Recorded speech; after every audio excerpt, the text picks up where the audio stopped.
Mic check 1 2 1 2.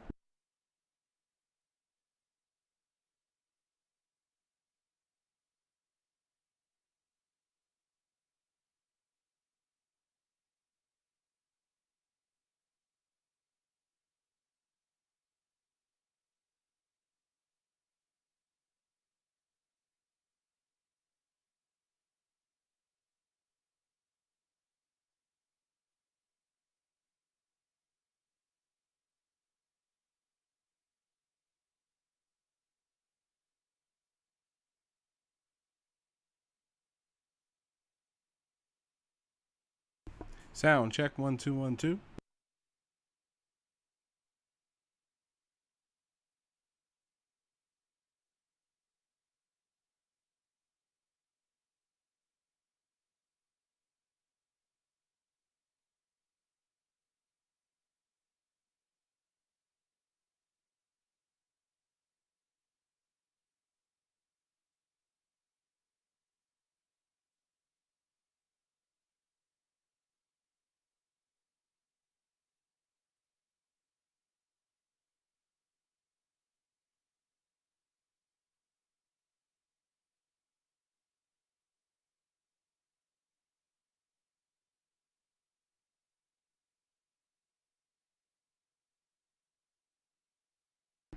Welcome in to another SR51 Media stream. I am your host, Salt Aries. Hopefully you're having a good time of your day. Right now it's 3:32 over here in the West. So if you're watching this a little bit later in the East, thank you for tuning in. Hopefully you had a good day. If you're watching this back on playback, hopefully you had a good day. If not, hopefully it turns around for you. We are in the last days of our Red Dragons. If you did not know, under the Madden franchise category, there are videos that will go back and show you when we first got Madden 21 and we created our franchises for the Philadelphia Eagles and for the San Diego Red Dragons. So we've been playing with the San Diego Red Dragons for a good while. We won 2 back-to-back Super Bowls. We're in the running for our 3rd. Right now we are on week, let me see, we are on week, what week is it? We are on week 14, so we only have 3 weeks left, 4 weeks left, because they added the 17th weekend. Hold on, we got the menu problem.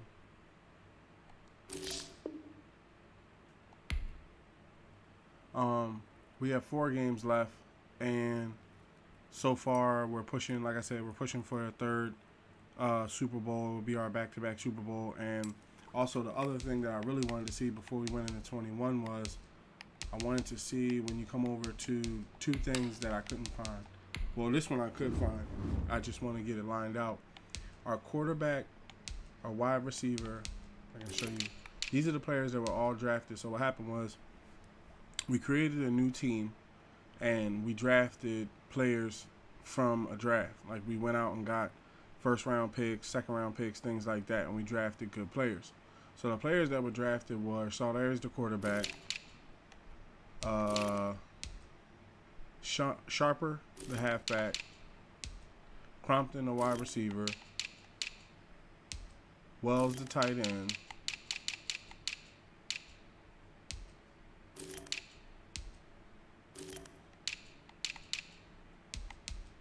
Juan Barnett, Dexter Fullerton,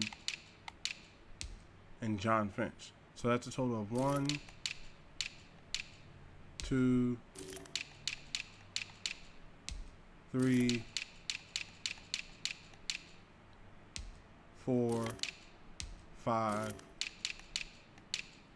6. So 6 first. I think they were all 1st round picks. I think we had like 6 that year.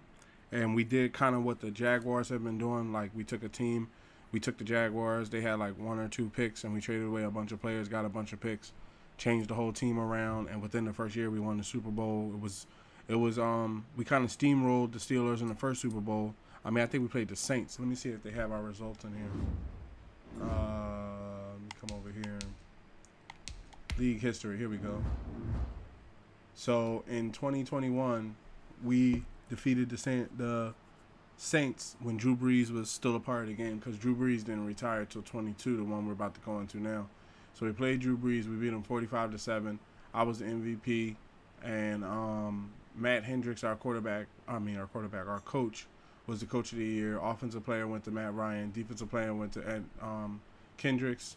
Offensive rookie of the year went to Robert Griffin. And defensive rookie of the year went to Romaine Manning. Well, I felt it could have went the other way. Now the 2022 season, it was a little bit more competitive. We ended up winning by 3 points, 24-21. Super Bowl MVP was John Finch. I think he had about 2 interceptions and two interceptions. One of them was a run back, I think. And the other one was just a straight up interception to kind of halt the game, to kind of put the ice on the cake. So we won both Super Bowls back to back, right? And then we're in the running for a Super Bowl now. So as the playoffs are shaking out, they released the playoff tree, and we have a first round bye, and the Cowboys have a first round bye, and the Eagles are in the playoffs. So it's no telling who we're going to play, and then we have to play the winner of this Bengals-Kansas City game. So we might have to play Kansas City, and then as you can see, Baltimore didn't make it, so they didn't really get it done this year. So we're kind of close to the end of the season. The other thing that I'm looking at I didn't find in Madden 22 with my little bit of time that I got in it, when you come in here to user management, right? Maybe it's not there because we were playing the it was like a trial version for like 10 hours, and also at the same time I was running on like limited time. It was like late at night, I was getting ready to go to sleep. I didn't want to rush myself to find it. I thought I could find it the next day, but if you don't know, our trial has expired, so we have to wait till it comes out. So when you come over here to user management and you hit add funds, this window comes up under user management for owners, right? It's called action, select an action. So you can raise the funds by $5 million. So what I plan on doing, excuse me, I hit the mic. What I plan on doing is when we go into, just to show you, this number up here that says almost $100 million. What happened was I added $100 million back just to see if $100 million would click in and how it works. So when you add the $100 million back, it's not actually like $100 million. What ends up happening is within the first week of you playing the game, if it's a away game, you're going to lose like $10 to $20 million. Not because you're losing money, but just because it costs money when you're away than it is home. And then every game leading up past that, it's going to adjust the number and bring the number up, down, up, down, up, down until you get to where you're going to be. The reason why I wanted to see what I'm looking at next year when we roll over from the draft into the next final year before we leave is because we've only played 2 years of a Super Bowl. On this next Madden, I plan on playing it more, so we might get to like a third Super Bowl. I need to see what these players that we draft, like what they want as far as, what type of contracts they want. Because if they're going to want, like, this is going to happen. If we build a futuristic stadium, they're going to take away like $150 million or something like that, maybe $200 million. I'm going to put that money right back into the system. And then when we draft the players we're going to draft, if we've won like 2 or 3 more Super Bowls, I plan on putting in like maybe, let's say, we'll come up with another number together, like 100 million or 200 million back into the funds. Because when you think about it, most stadiums that get built sometimes get built, I think, in a way where the teams don't go broke building them. Like how the Raiders just built that stadium in Vegas. I'm pretty sure they got and I'm just saying in real life, you get things like tax incentives. They probably got incentives like, prime example, like the Mercedes-Benz Stadium and Lincoln Financial Field. There's incentives for the team to let that stadium be built by that brand, and it's not like they use all of their money for it. So at the same time, what I was thinking was, okay, so when we go into franchise, when we go into franchise and these guys say, we want you to, pay, let's say, more than half for the, when these guys say, I want you to pay more than half for the stadium build, I think it's good that we actually repay ourselves that money, because there's a lot of decisions that we make differently because you have to build the stadium. I don't think the stadium should charge you, but it was something I couldn't find directly in Madden, so I'm a little nervous right out the bat that I couldn't find, I couldn't just go over the options, user management, and change it up. But the whole menu has changed. That's the other thing of why I'm eager to play 22, because if you look back at some of the footage we put up when we had our trial running, the whole system is different. Like, this menu isn't the same, games aren't the same. It was like, I'm gonna have to learn how to navigate the menu a little bit before we just jump into a game and start making trades and stuff.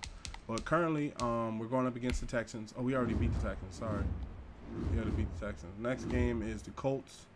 I don't know who's running the Colts right now. There's no point in scouting because we have no draft picks. I'm not going to go through. Start your week by installing your game plan. I'm not going to go through a lot of stuff trying to I'm not gonna go through a lot of stuff. And then we're the top seed team, I think, in the AFC. What's the Cowboys in the Dallas record? I say, oh damn, look at that. We're 12-0, and Dallas is 11-1. We might see them in the playoffs. And then the Eagles, what's their record? Oh, the Eagles is 7-5. Okay, that's not bad. One more to be lost. I'd take 7-5 this year if it came down to it. You know, to have a pretty good year. I'd take that. Okay, so weekly awards. I had like 2 interceptions. Yeah, they gave it to Crompton, 4 touchdowns actually, and Minka Fitzpatrick his interception, fumble recovery, and touchdown. Yeah. Okay, so let's jump into the next game. Colts play full.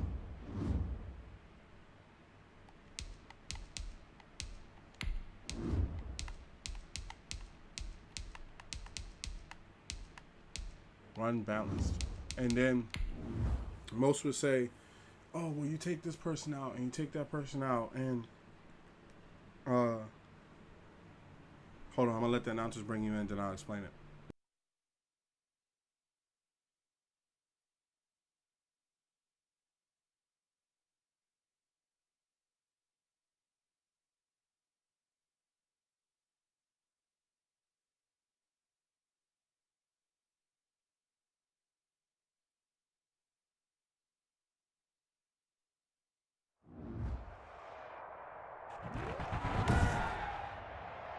Today, from Lucas Oil Stadium in Indianapolis, it's Week 14 of the NFL on EA Sports.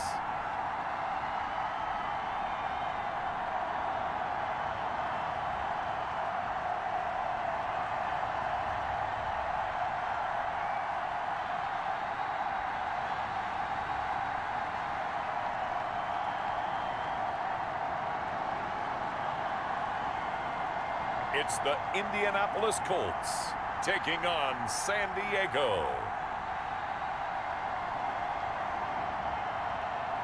We are pleased as always to be bringing you coverage of the National Football League on EA Sports.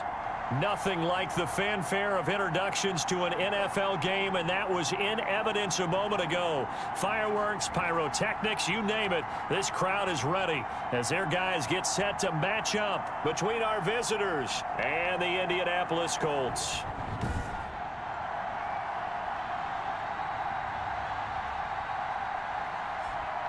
With Charles Davis, I'm Brandon Gaudin, and Charles, we take a look at the Colts entering play. They come in the midst of a pretty bad stretch here, losers of 5 straight. Give me 1 second here.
I am back. I left something in the car just to explain. I left my vape juice in the vehicle, and I had to run to get it because I didn't want to stop the game in the middle of the game. I don't want to stop in the middle of the game to go and get it. Wanted to stop beforehand.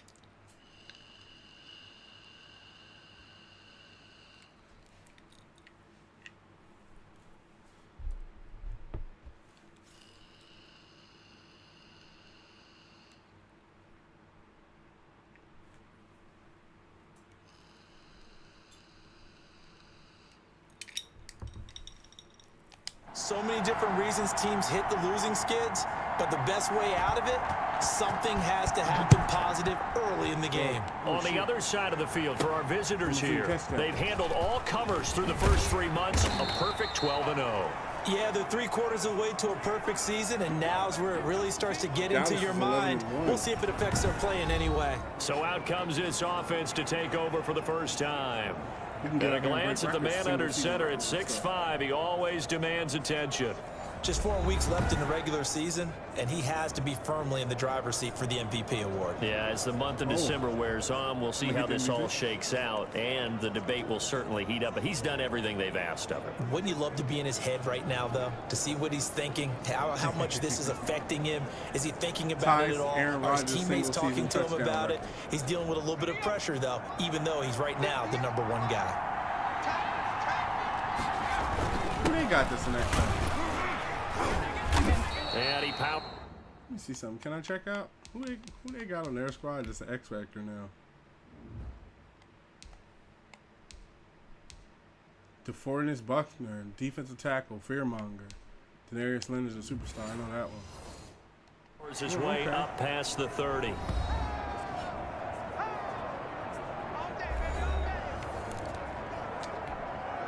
Following the pickup of 4, here's 2nd and 6. From the shotgun now, here's an inside give. Bring him back to the line. Bring him back to the line. And he's going to be met at the line of scrimmage and taken down. They'll say no gain on the play there, and now it'll be 3rd down. Defensively here, you're facing a top 5 team in terms of points scored in the NFL. So when they're that high power, you've got to find a way to hold them under 20. Because to me, that's the magic number. 20-point score gives yourself you give yourself your best chance to win. So if they're up around 24, 28, 30, they could be in some trouble. And I think so, because then you turn it into a shootout, and that means your offense has to keep pace. So possession goes over here on the punt, and the Colts will go on offense here, 1st and 10. So the Colts now coming out for their opening drive. Play for everybody. They'll be led out by the #1 overall pick back in 2015 out of Florida State, Jameis Winston. Coming off of a loss their last time out, I think he's just seeking to make a bigger impact on the game. He threw a touchdown pass, didn't throw an interception. I think he just wants to jump those numbers up in terms of flinging it around and letting his receivers get into the end zone. Oh, that was insane. Starting to drive is complete. That's so messed up. Here, a pickup of 8. Leaves him with 2 to go on 2nd down. Facing a 2nd and 2 after that last catch, good for 8 yards. Marlon Mack, his first carry of the game. And he's able to get out to the 32, brought down there. A look at the numbers for Mack from last week. 15 carries, 67 yards. They've lost a bunch of games in a row now. They've got to start thinking a little bit differently, maybe a little bit outside of the box. Find other ways to move the football. I don't know if you're going to do it through the air or maybe change up how you establish your run game. Just a yard on the 1st down carry, so it's 2nd and 9. Working out of the gun, Winston. This one into the hands of Burton. And able to get this one across the 45. Hold on, why is Brown loading in a defensive tackle instead of Fletcher Cox? See something wrong? Because I keep seeing Brown loaded up and not Fletcher. All right, that just must be the way the play went. Before he's brought down. Oh, it's the rush defensive tackle probably. Let me check that.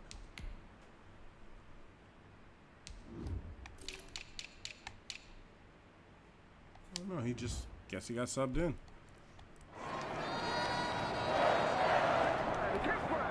A couple of 1st downs on the drive already, as they'll go from the 47 now on 1st down.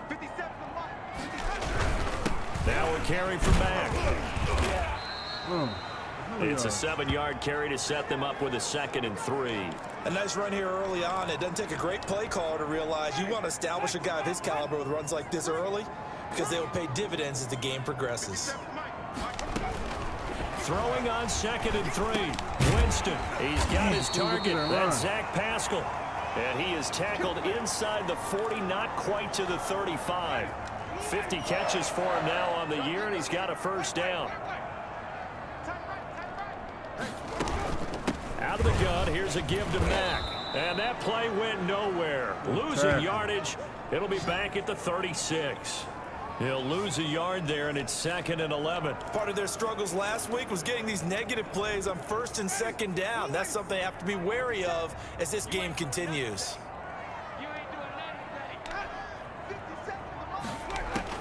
On 2nd and 11 now. Winston. That's into the hands of Pascal. A minimal gain there on the 8th play of the drive. Now play number 8 on this drive, and they need 9 yards to pick up the 1st on 3rd. From the gun, Winston. On the move to his left. And Winston lost the football. Damn, that was some luck, man. He lost the ball. I couldn't get to it for this big man. Much like a running back going through the line, quarterbacks have to be aware of protecting the football as well. He left it exposed that time, wound up having it knocked free, but fortunately, had an alert teammate who was able to get it. And he'll get him inside the 15 down to the 14-yard line. It's another 10 yards on that one and another 1st down. Possibly a good spot here to take a shot as they come out with 3 receivers to the left on 2nd and less than a yard. This will be caught just inside the 10. And the Colts are going to be set up with a 1st and goal here as the tackle made at the 9. Catch number 40 for him on the year. It's a 1st down. They'll run here with Mack. And they'll be driven back here, losing yardage to the 10-yard line. That's going to go as a loss of 1 on 1st down. This defense is a difficult one to prepare for, one of the best in the league. They'll come at you from all angles, and they did a nice job there stopping him for a loss. No score after 1 on EA Sports. They'll go again here from the 10-yard line on 2nd and goal. Oh, this will run. They bring him to protection. Again, it'll be Mack. And he is met in his tracks behind the line of scrimmage. Nothing doing there as the 13th play of the drive proves to be unlucky. This defense is really floating around in the first half. They've gotten to the ball carrier before they can really get started. Offense got to come up with something else in order to try and get this running game going.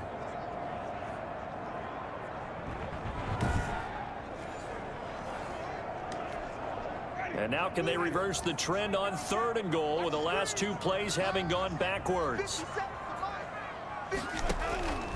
From the shotgun, it's Winston. Damn. And he's got his target. It's caught for a Colts touchdown.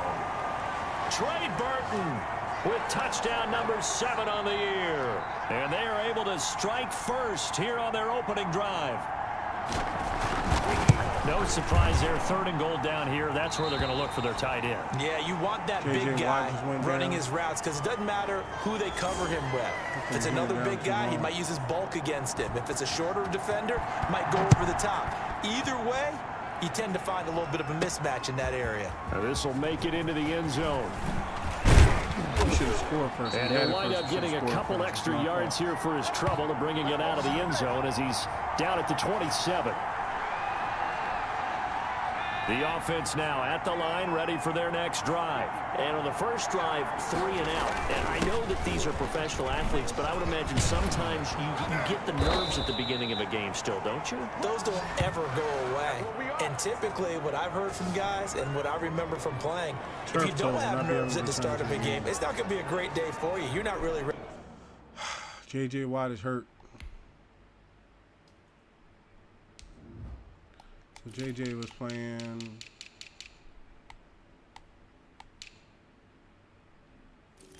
He was playing right outside linebacker. Good thing Crotchman is a good right outside linebacker.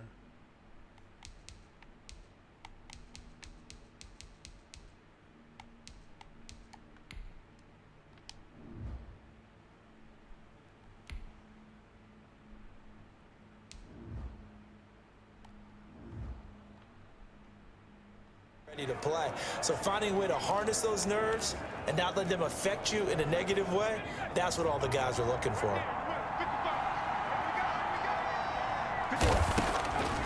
Now on first down, he'll drop to throw it. Throwing right Great in, that's catch, complete. And he'll not work a it lineman. across He's down, midfield too. inside the 45. Now after the completion, we're going to get a timeout, an injured player. Well, he gets attended to. We'll step aside. Back-to-back good plays have him on the move on first down. Now a handoff here to his running back. Fight for them yards, bro. It's a 6-yard pickup, and it gets him to 2nd and 4. Offensive linemen love creating space for their guys carrying the ball, but when that guy also breaks tackles and creates extra yardage, they almost feel like he's one of them, and they really embrace him.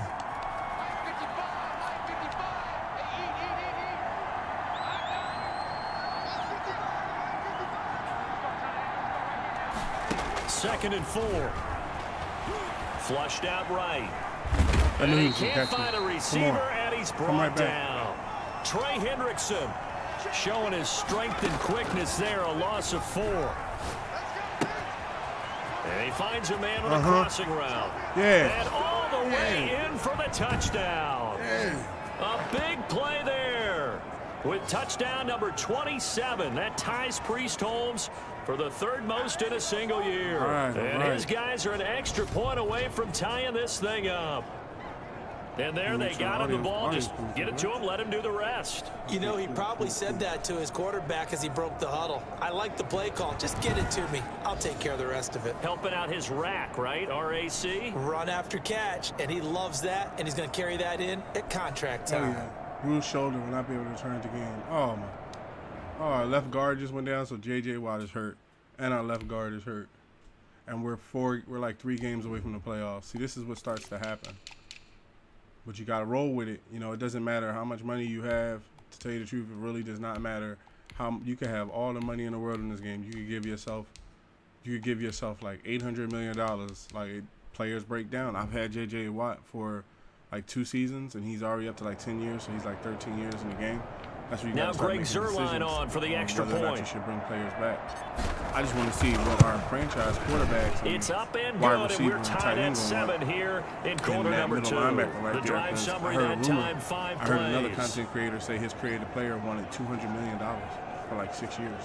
And so I'm like, oh, let me see how much my players might want, because around like 2 years before, I So might have all to even save at money. 7 now as they I've kick it decided away. just to add the funds to it, you know, one way or another. We're gonna get the draft. That'll be taken about a yard deep.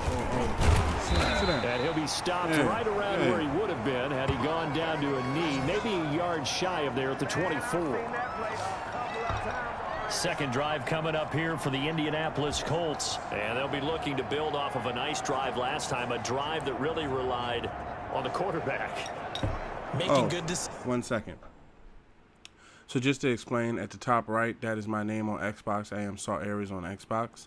We are SI51 Media on YouTube. Make sure to come through, like, subscribe, chill, drop a like or subscribe, chill with us, set the alert so you know when we go live.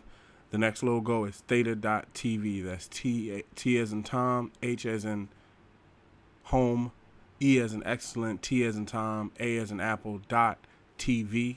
We are SR51 Media there. Make sure to go over, set up a profile. If you haven't been there, check out some great content creators there. They're a really up-and-coming streaming platform that we're on. Make sure to follow us there. Check out our videos there. And I am Salt Aries on Nintendo. If you want to link up on some games on Xbox and Nintendo, we can do that. I took the PlayStation one down because I'm not really playing PlayStation as much right now. But, you know, I still do own it. And I'm Salt Aries _51 on PlayStation.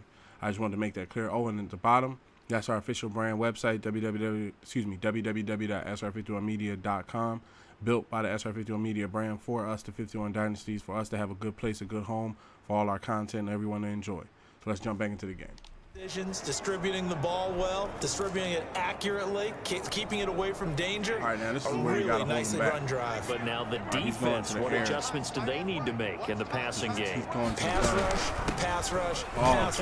With the guys up front. You know, I gotta see that fake out. You got to disrupt the timing of them throwing the football. We'll see if they can I gotta disrupt see it that here. fake out. He faked me out for like So not quite a first down just yet as they come up on second and less than a yard. He's gonna go for the run. He just changed it.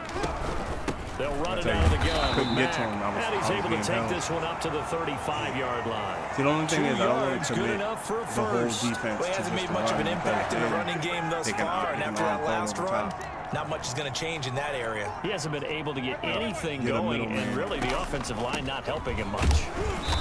And he'll get this up to about the 38-yard line. Give him 3 on first down. It'll set up a 2nd and 7. They'll try to throw now. Winston looking left side. That's caught by Moore. And he's able to get this one out closer to midfield across the 45. 7 yards there and a first down.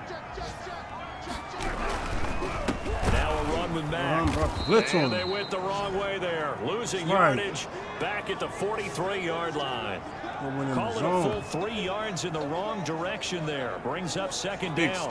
That was well played there defensively. 2 tight ends in the formation, which essentially gave him 7 blockers up front.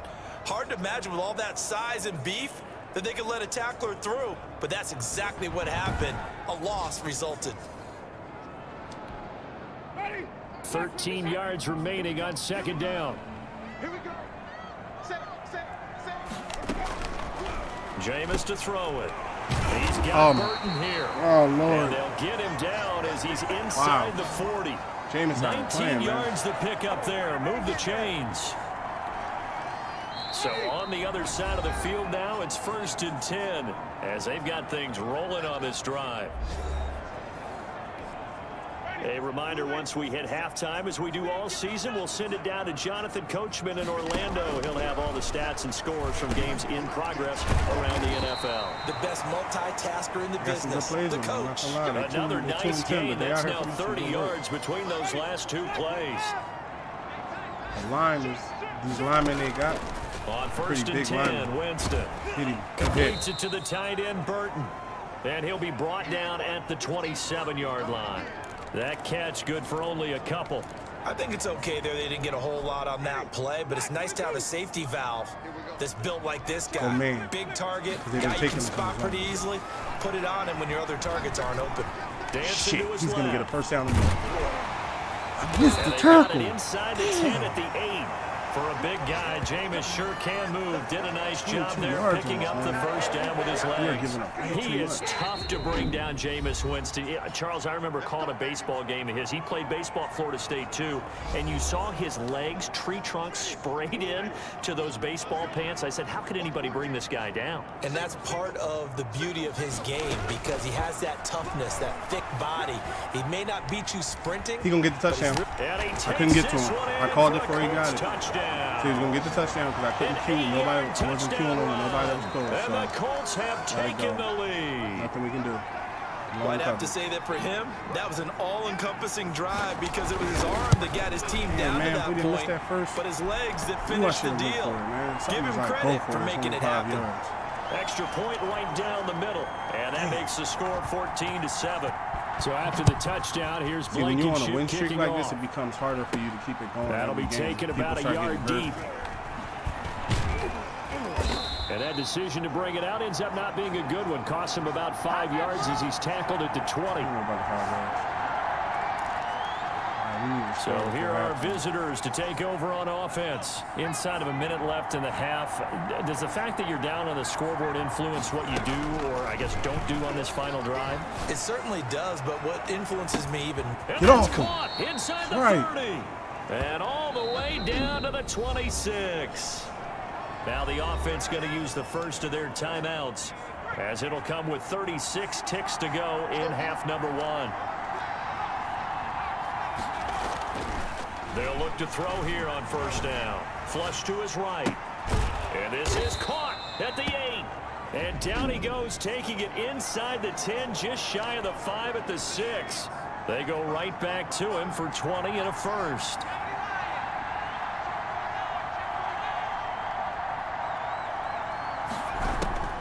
Out of the gun, they'll look to throw. And he will take this one in for a touchdown. From 6 yards away. And his guys are an extra point away from tying this thing up. CD for them. This has just been an offensive explosion here in the second quarter. Yeah, held scoreless in the first quarter. Now they find the end zone again here in the second. Sometimes you just have to have some patience. A lot of people think it's always an adjustment. You have to change what you're doing. Sometimes you just have to do your game plan just a little bit better. And I think that's part of what we're seeing here. Zerline good with a PAT. And we've got a tie game here in a back-and-forth first half. This one tied at 14 now as he sends this one away. Rodgers on the return. He got a good return as he'll be stopped just shy of the 30-yard line. All right, so Indy set to go on offense once more. You've got less than 30 seconds left here in the half. You're well on your own side of the field. What are we doing here, Coach Davis? Well, I'm trying something on first down, and it's something that's safe. It's something that's been done many times before. A lot of people say it's not even worth trying, but I'm running a draw. I'm running a screen. I'm seeing if something pops. And if it does, that can alter my strategy and potentially get me some points. And if it doesn't work, well, then you just run the clock out and go to the locker room. A good throw here, finding Pascal. Now the Colts will use their third and final timeout as they'll stop it with 14 seconds to go in this first half. To throw again on second down. Winston under pressure here, and down he goes. Sacked back at about the 43-yard line. There you have it. Halftime quickly over. Third quarter, here we go.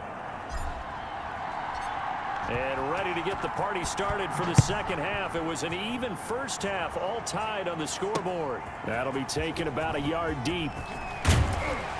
And able to get this out to the 25.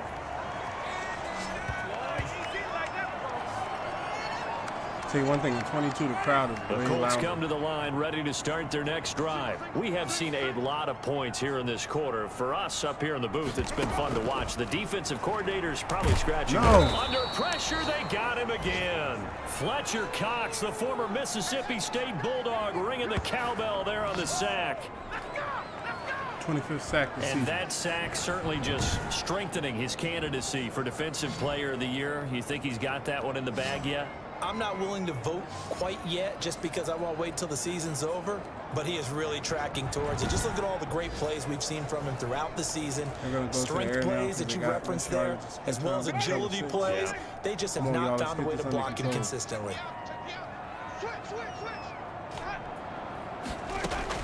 Throwing on second and long. Winston rolling to his right. Now he'll pull it down. Give him 7 there on the tuck and run, and they're in better shape now for third. An important play right here, 3rd and 10. And I would expect pressure here. On 3rd down, Winston. They'll run the screen with Mack. And able to break one tackle, but then quickly brought down. But a nice little gain. That one good for only 6, and it leaves them with a 4th down. Instead of throwing it downfield, Charles, they just tried to dump it underneath there. You like the call? I do. I think it's a high percentage play because you get the completion. What you're counting on is your back to use his legs and his elusiveness to make people miss and pick up the 1st down. In this case, it didn't happen. It's a 4-yard return following a punt of 49. And the offense will take over with a new set of downs. Now we take a glance at the offense as they work their way back out for their first possession of the second half. Their defense did its job, yielding no points. Now it's the offense's turn. And how much interception. fun is that? I called it for a guy and it sailed over his head. Picked up by Kenny Moore. And a huge return as he'll take this sailed one over his head. down inside the All my fault. line.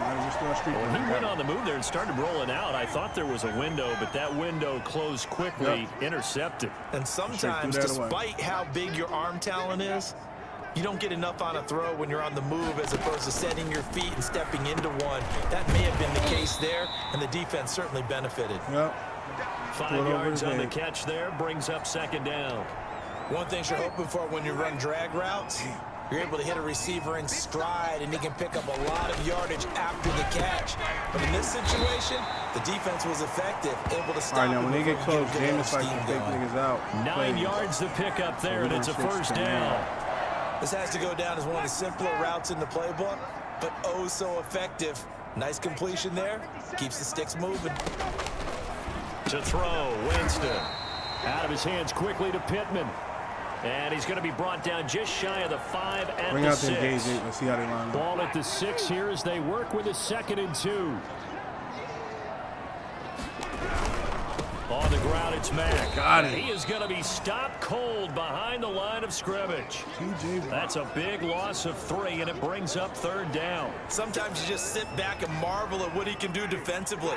Speed, strength, quickness, he's the whole package. And that package just wrapped up the runner for a loss. Steps away. Got it. He can't find anywhere to go with it, and he goes down. Now, we talk about players blitzing all the time. Good stop, Colin. Often Good laugh stop. and sometimes call it just straight-ahead pursuit. What a running start right back to the backfield for him. Yeah, it really didn't give anybody a chance to get up there and stop him. No, I mean, that's really, really difficult. You're asking a whole lot anyway, but when he gets that kind of a start and comes through clean, oftentimes the advantage definitely goes to the defensive player.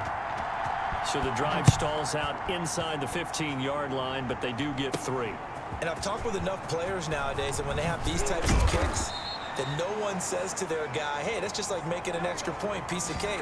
Because the extra point is not a piece of cake anymore. But kicking a field goal from that distance, just give him confidence and let him knock it through. Now here's the signal caller getting ready to lead this offense again. And he comes out on the heels of an interception he threw last time they had the ball. Yeah, and you know, the quarterbacks that I know that are the best ones, the ones that really know how to lead their team, they tell them, that's on me. That's my bad. But let's go back out there and move ahead again, guys. We can get this done. One good thing for him, it did only lead to 3 points and not a touchdown after that turnover. Big thanks to the defense. Well, partner, I'm not sure how this drive's going to end, but how about the way they flip field position there? A nice attacking play that picked up a heck of a chunk of yardage. So barely time to catch our breath. Here's 1st and 10 just outside the red zone.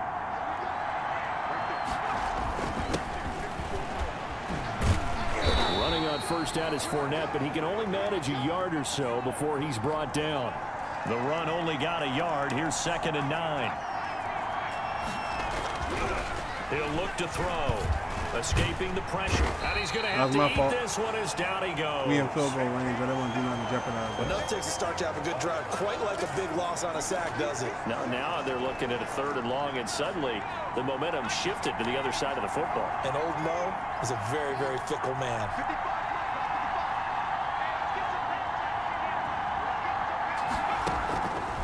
Out of the gun now on 3rd down. Going right side here, and that's complete. And they're going to get him down well short of the 1st as he can only get this to about the 19. You don't want to be in a situation where hallmark of good defenses is understanding the game, understanding positioning, and tackling immediately in the secondary after catches. I think we just saw that on display right there. Got to him before he ever had a chance to think about turning it upfield. So a good kick there to polish off the drive with 3 points. Yeah, coaches always talk about finishing a drive with a kick. I wanted a touchdown, but give you points, either an extra point, or in this case, a field goal. Rodgers on the return. Got him. And he'll be with the stopped punter. up Told at you. the 25. Got him. Come on now. Let's do this. Here comes the Indianapolis offense now as they get set to take over. And after the field goal last time, we'll see what they can get here. At least they got points out of the last drive, Charles. I've never met an offensive coach that didn't want to drive to end with a kick. Most of them wanted to end with a PAT, right? In this case, a field goal, they'll take it.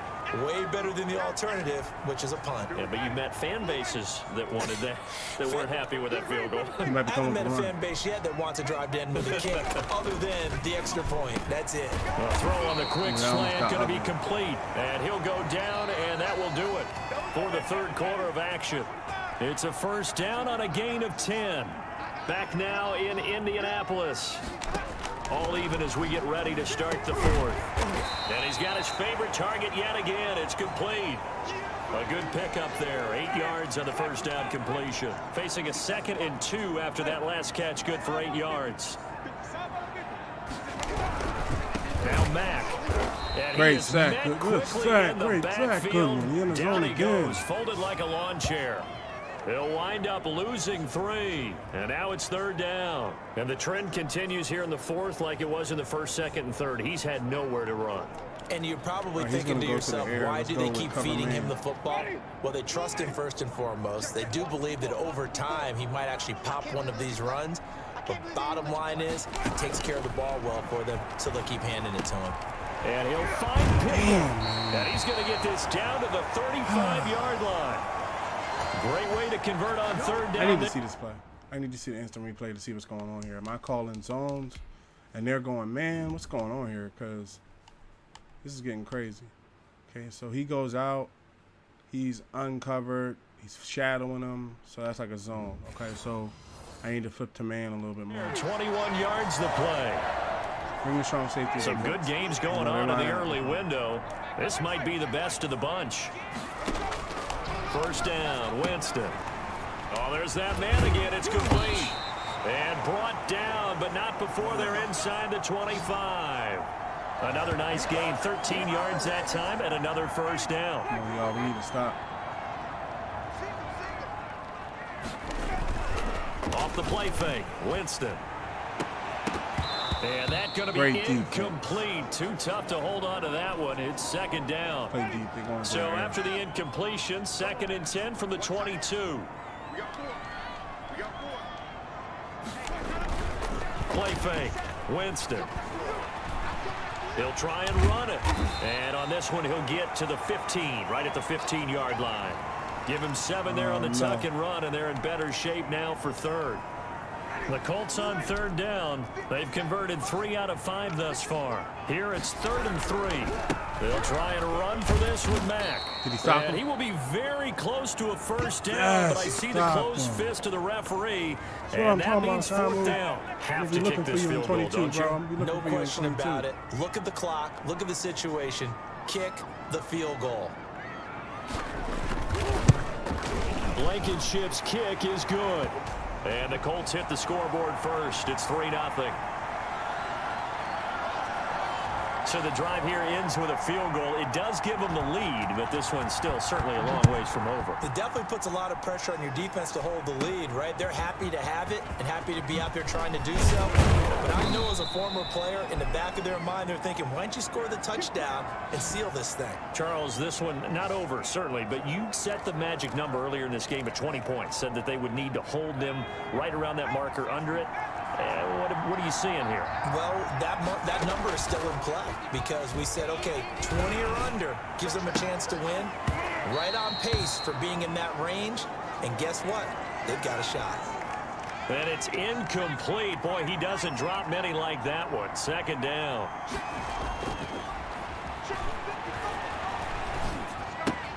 Now this one complete downfield on the left side and able to rip off a big chunk of yardage before being dropped inside the 40. That'll go as a pickup of 32 on the catch and run. That could very well be a defining play in this game. A touchdown, that gives them the lead, and they took a major step towards getting there with that big play right there. And this is going to be caught. He won the fight for the football. And he's got this down almost to the 20 before he's dropped. 17 more yards on that one as they keep the drive rolling.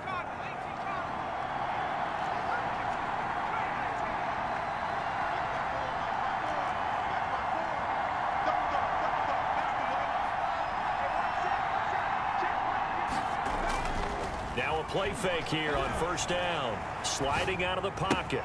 This is caught. And he doesn't quite make it. Taking it within an eyelash. Dropped at the 1. A good pickup there, 21 yards. Tell you what, he's been able to put the ball in some tight spots all game long. That throw, no different. Yeah, a lot of people would call it a gutsy type of a throw. I think he looks at it as, I can do it, so it's not that big of a deal to me, and I'm going to keep firing.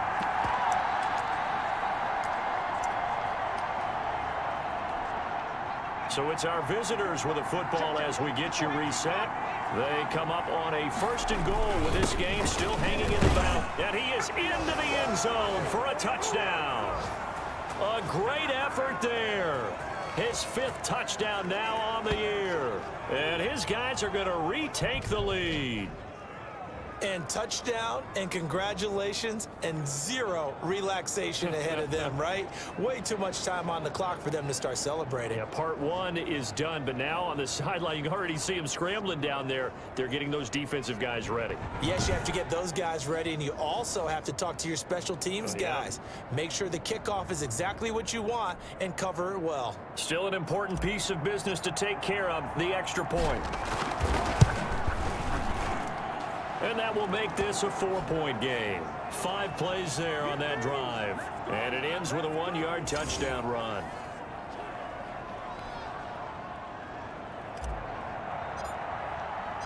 Now after the touchdown, it's Zerline. He'll kick it away.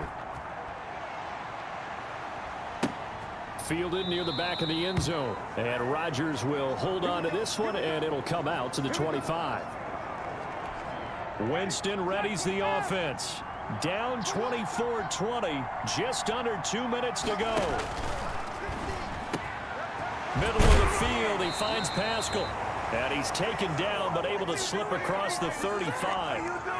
Give him 13 yards on the opening play of the drive and also give him a 1st down. And he can't get a throw away. He's taken down. Now Jameis trying to hurry his crew to the line. After the sack on 1st down, Winston underneath to the tight end Burton. And he gets this up across the 35 before he's out of bounds. That'll be a pickup of 4 as they work with his 4-point 4th quarter lead. And on 3rd down, a nickel formation here defensively.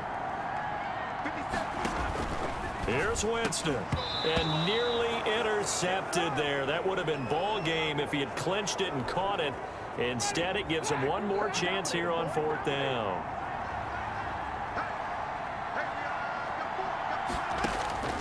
Now Winston. And Pascal's got it. And he'll be taken down, but not before he gets into enemy territory. They go play action. Winston. Get his 3 timeouts. Oh, no, he lost the football. And this is picked up by the defense. And he's just across midfield and down at the 49-yard line.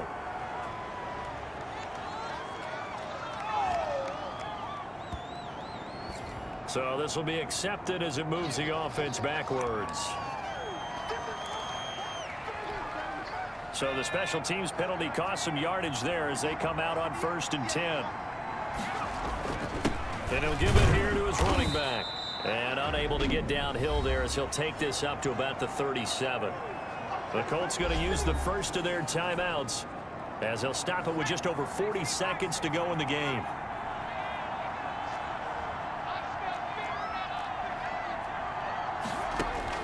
That one looks like he'll throw here. Eluding the pressure right. Now he's going to throw deep right side. And that will be incomplete. Tried to dial up the long way out there, but it'll be 3rd down.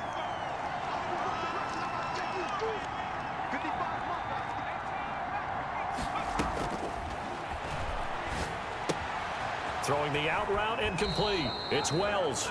And he'll be out of bounds, but able to get it up past the 45. 10 yards is the pickup there, and that should just about put a bow on this one.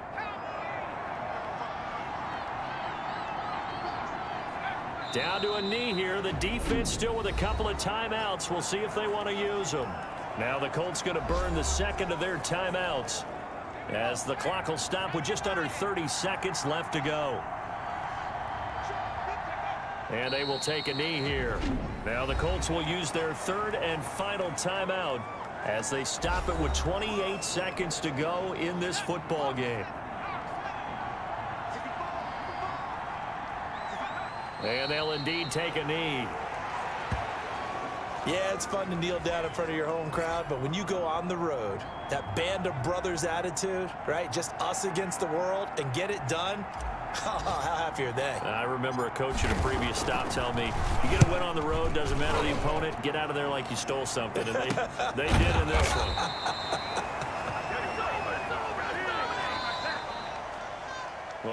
into the final play of this game. They knew that they needed some type of a miracle there at the very end, but they couldn't get it done. However, we were treated to really a spectacular affair.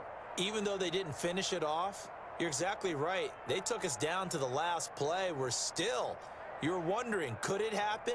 Possibly, even though we both knew it was a long shot. So for our visitors, the streak lives as they move to 13-0 now on the year. And they'll head back home next week to take on the Atlanta Falcons. Meanwhile, for Indianapolis, they're squarely in play for next year mode now as they drop to 2-11. And they'll be back home next week as they're set to take on the Cincinnati Bengals. And for Charles Davis and our entire crew here at EA Sports, I'm Brandon Gaudin saying so long, everybody.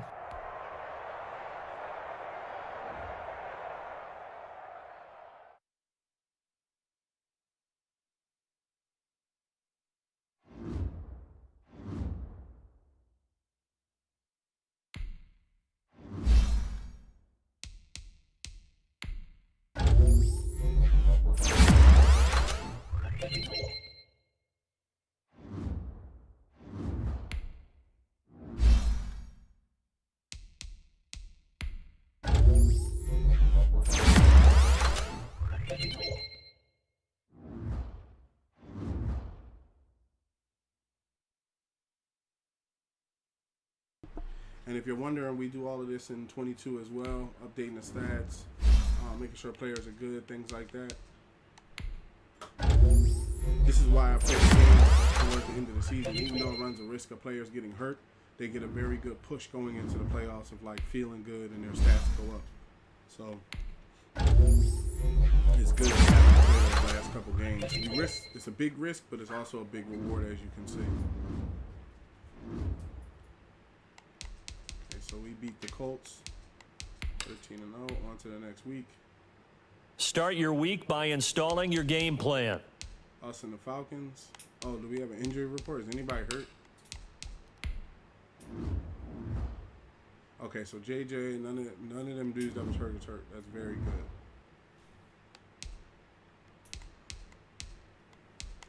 Let me see what free agency looks like. Make sure there's nobody out there that can help us.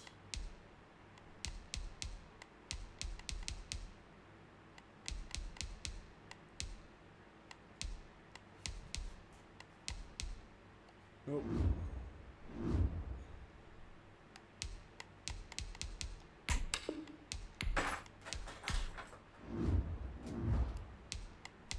At home in front of the Dragons. In front of the back home at the Dragons' lair.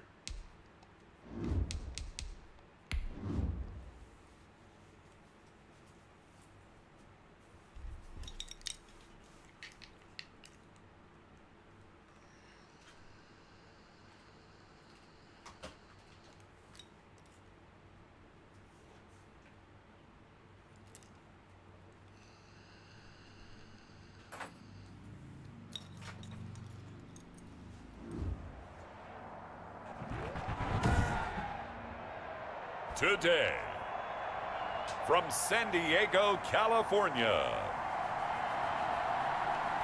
it's Week 15 of the NFL on EA Sports.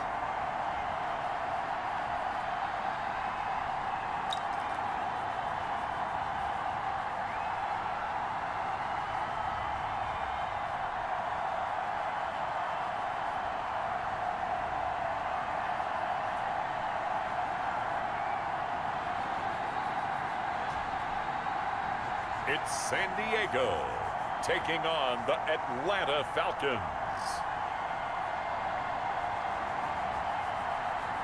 EA Sports coverage of the National Football League is on the air. The scene a few moments ago, here it is. It's unlike any other in sport as both teams made their way out of the tunnel. These folks are fired up as their guys are ready to do battle between the Atlanta Falcons and our home team.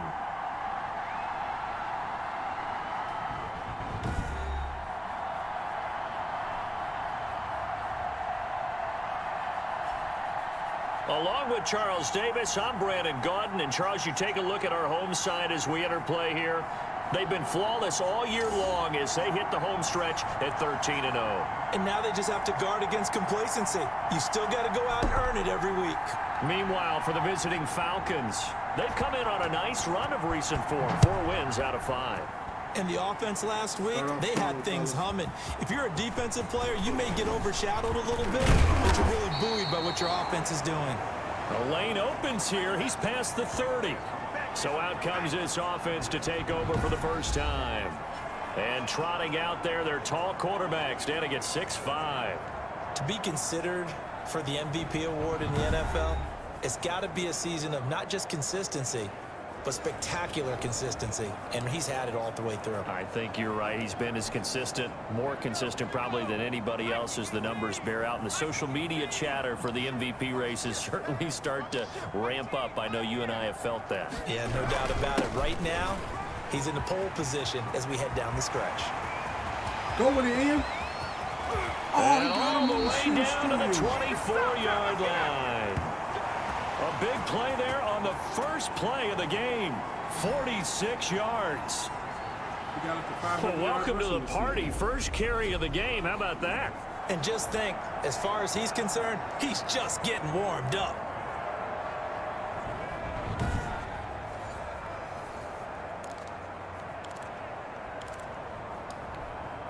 So the big play gets him all the way down to the outskirts of the red zone here for 1st and 10. And again this time to the tailback. And able to get about 3 as he's taken down right at the 20. The last run got 3. Now here's 2nd and 7. Blitz coming and down he goes. And now following that sack, looks like we've got an injured man down there on the field. While the training staff works on him, we'll step aside and be right back.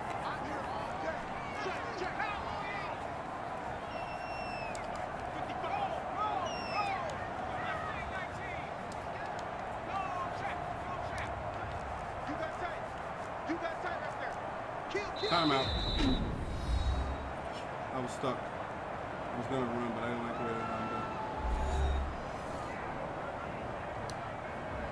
doing. Deion Lewis is hurt.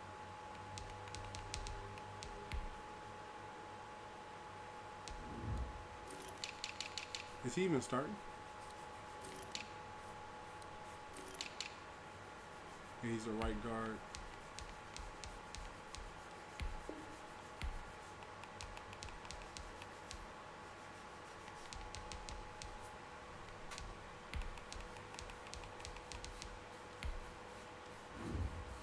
Put Robin. And it looks like we've got a dime set here defensively. 6 DBs in the game.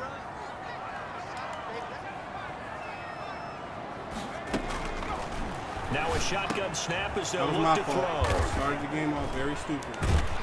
And a big turnover there as his guys will get the football back.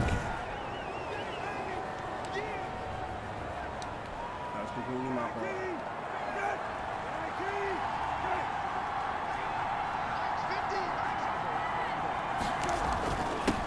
Here's the first carry now for Todd Gurley. This will be stopped about 2 yards shy of the marker. 8-yard gain, 2nd and 2. The numbers on the ground for Gurley last week. 15 carries, 65 yards. And, partner, I thought it was a lot of fun for us to be able to sit in on their film session with the offensive line. We saw how they blocked it up last week to pretty good success, and we see what their game plan is for this week. They expect that defensive front to be someone they can move. They'll try and pick up the first with Gurley. I don't think Gurley got there. Looks like the defense held him back. No gain on the play there. A nice job defensively. And it likely forces a punt situation on 4th. Strong start by this defense. 3rd and short. They go with a run. Stonewalled for no gain. I played for a guy who always talked about setting tones and meeting force with force. That felt like it on that play, didn't it? And they meant it in a big way and won. What a great job by the defense. And as this offense makes their way back out, it's AFC playoff race time as we give you a look. And for them, it's no longer a question of will they make the playoffs. They've clinched the division title. The question, can they hold on to that #1 seed? And this is where the mental fortitude comes to play, doesn't it? Because now you're not just the coach talking about it, it's team talking about it to each other, supporting each other, carrying each other along, because having that #1 seed means everything in the NFL. It does. So even though the division title's clinched, shouldn't take the foot off the gas. No, not at all. Play it all the way through, and I think we've seen that in recent years in the NFL. The teams have... And he's into the end zone for the receiving touchdown. One of the keys to their long winning streak has been scoring first. An ideal drive right there, getting the first 6 points of the ball game. Do you go back to our meeting with the offensive coordinator? Remember what he told us? Absolutely. With some teams, I script to probe in the early part of the game. Other teams, I script to attack. They've been in attack mode for these ball games and continue that in this one. Now Greg Zuerlein on for the extra point. It's up and good, and it'll give his guys a 7-0 lead. Pretty clean and simple there. Just 2 plays. The long pass resulting in the touchdown on play #2. Now after the touchdown, it's Zuerlein. He'll kick it away. That's fielded on the back line of the end zone. So for the second time in this one, we get set to see the Falcons offense. And the first drive, 3 and out. Second possession, see if they can get a little momentum. And oftentimes that first drive is just a feeling out process. You have some plays that you've got called and you want to see how defense reacts. It may not go terrific on the first one. Now they're ready to go. They've kind of got to look at them, get a sense.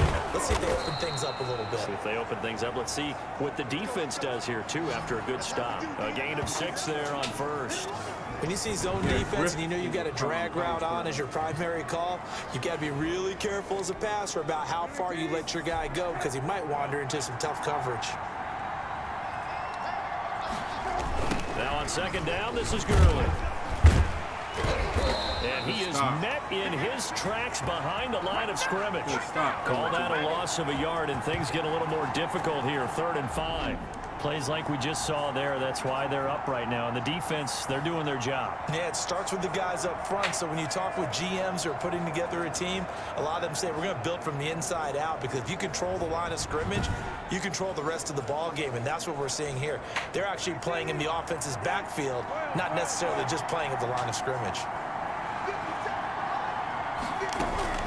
Brissett from the gun on 3rd. And he can't hang on to it. Nearly picked. He's known for his hands defensively, but instead it just brings up 4th down.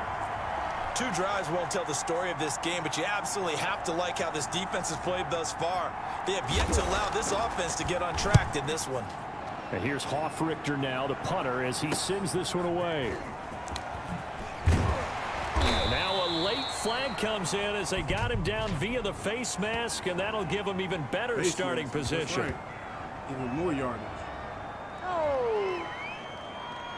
Officials so cognizant of that call nowadays, but that one looked pretty easy. Yeah, you're right. They took out of their hands having to wonder whether it's a 5-yard or a 15-yard inadvertent or not. Now it's a lot easier. You see it, you call it. From the shotgun now, here's an inside give. And this will leave him a yard short. Nice pickup of 9 yards on 1st down. The previous run, good for 9. Here's 2nd and a yard. Now a handoff here to his running back. And that'll hurt the average a bit, as this time they're able to get him behind the line.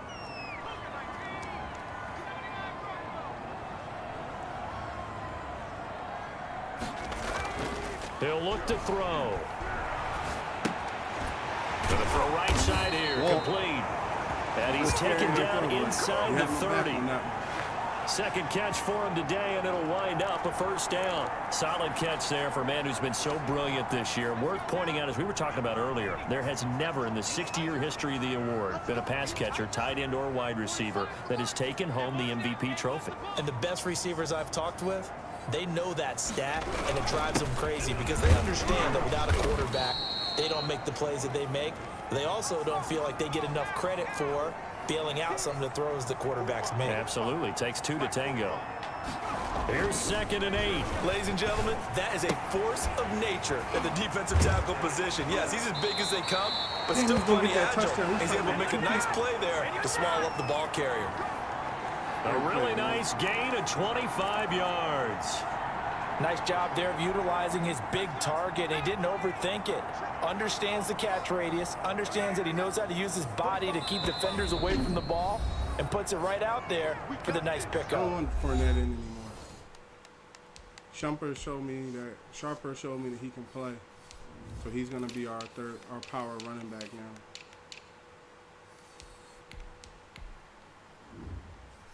No more Fournette.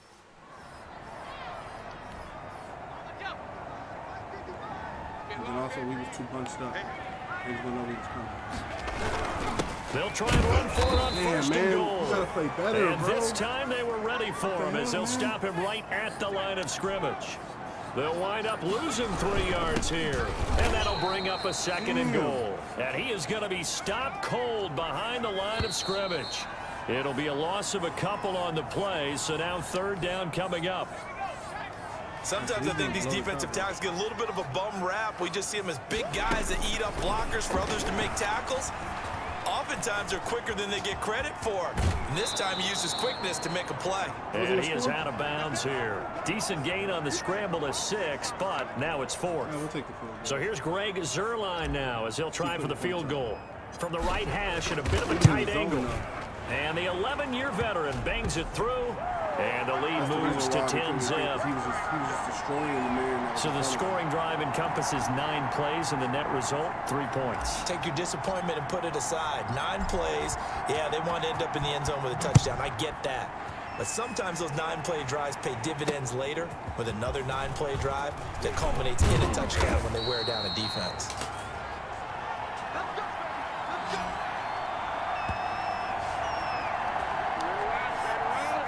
About set to begin their next drive, the Falcons offense at the line. It's been an awfully slow start for them. This is their 3rd possession. They don't have a first down yet. So that means they have to change up what they're doing. And for some teams, it's a change in tempo, usually moving it to more up-tempo type of an offense just to try and change their fortunes right now. What they've been doing so far isn't working. Maybe they'll do that.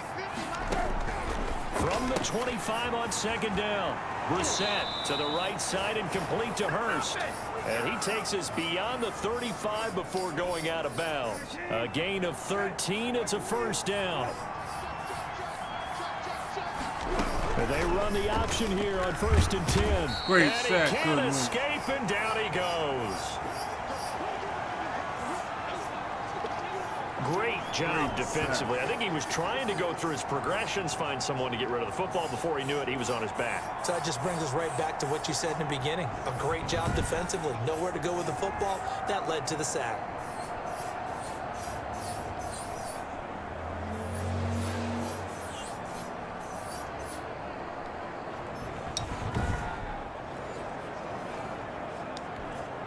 Second and 14 as they've got work to do here after the sack. Another try after the 1st down sack. Brissett. The intended target was Calvin Ridley. And that takes us from 2nd to 3rd down. Well, he leads the NFL in interceptions and nearly added to that total. Got his hand on it, couldn't quite corral it. It's been a Pro Bowl type season for him, and the term ball hawk really comes into play, doesn't it? Yeah, I like that one a lot because teams want to avoid that type of a player, but sometimes you just can't. He just knows where the ball is. The passing game not in sync here early, and now it's 4th down. Well, this first half has not gone according to plan so far offensively or even defensively for that matter. They could use a big-time spark somewhere, but it's not going to come on this drive as they have to punt this one away. It'll be a net of 40 yards following a punt of 44. And possession will switch hands, 1st and 10. Here again comes the captain of this offense leading his crew back out there now. He's got the lead here in the 2nd quarter. He's thrown the touchdown, but also an interception. As a quarterback, does that interception, even though you're playing while your team's got the lead, does that always stick in the back of your mind a little bit? For the best ones, it just upsets them that they did that because they don't think there should be any blemishes on their record. They think that they're way better than that. So your confidence gets tested a little bit. Being able to go back out there, maybe throw another touchdown, that'll tamp that down in a big way. Yeah, because he's looked pretty good to this point. Tavon Young in on the tackle. They'll set up to throw. Got his man complete over the middle. That's Wells. And that's going to be good for another first down as the tackle's made at the Falcons' 44-yard line. 17 yards on the pickup there. The drive will continue. It's a first down. From Falcon territory now, here's 1st and 10 at the 44-yard line. Back to throw here. Good strong throw and catch right there. And so far in this game, the alleys have been open for them to get completions, and they're taking advantage of it. They'll contain him to just 4. Second down.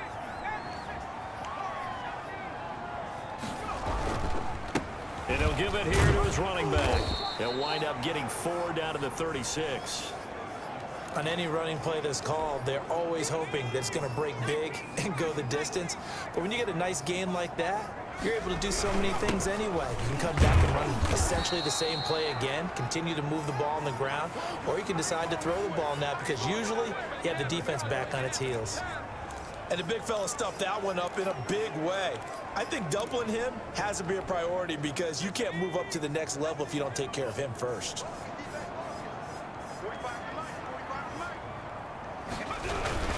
They'll try and run for it. And he's got the first as they'll bring him down at the 28-yard line. We kind of looked at each other as they decided to go for it, but in the end, great execution, a 6-yard gain, and it all works out.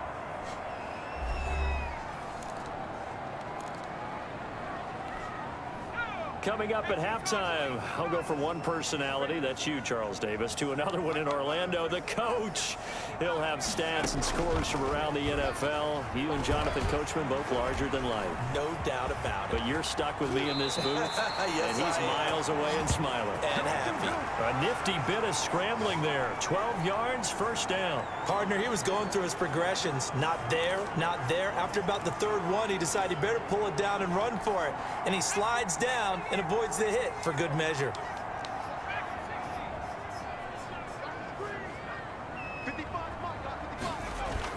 From the red zone now, they'll look to throw. And that'll be knocked away. It's incomplete. Good coverage that time by the linebacker, Deion Jones. After the incomplete pass, here now is 2nd and 10. Flushed out right. He's going to take off with it. And give him 10 that time as he was able to get away from the pressure and get a nice gain.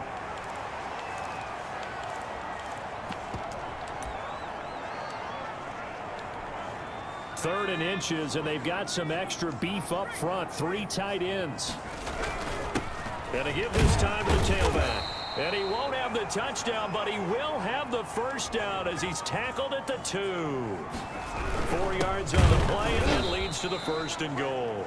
And forget about finding a lane. He barely had time to look up before he was planted in the backfield. That's a really alert defense there because they saw the heavy look come in from the offense, countered it with extra linebackers who brought a little bit of speed and heft, and able to really make a big-time play for their defense. And it's caught. Touchdown. A 5-yard touchdown. And his guys are going to add on to their lead. You get down near the goal line, this is where having a sure-handed tight end becomes a luxury, and it pays off big time, especially when the defense sells out against the run, and he finds himself open for an easy touchdown. Now Zerline on to add the extra point. He's got it, and it's 17-0. So that drive spans 13 plays. I want to build a futuristic stadium in the next one. I had a basic stadium. That's why I'm going to find a way to get myself back to now after the touchdown, it's Zerline. He'll kick it away.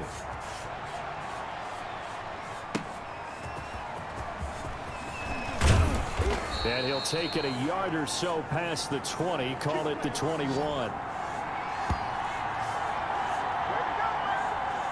Out comes Calvin Ridley and the offense for their next drive. A chance maybe here for them to get him more involved. They're down here on the scoreboard, and he's been very quiet. And the silence has been deafening for his team. They don't need that at all. They need fireworks. They need explosive plays. They need him touching the football in any way possible. Maybe go to some jet sweeps. Anything to get him going. Yeah, something to get him the ball. We'll see if they can do it. Brissett on first down. He'll drop this underneath to Gurley. And taking it across midfield and just shy of the 40. 19 yards there on the catch and run. Now a timeout taken. Perhaps a chance for one more quick play and then another timeout if they hurry. We'll see.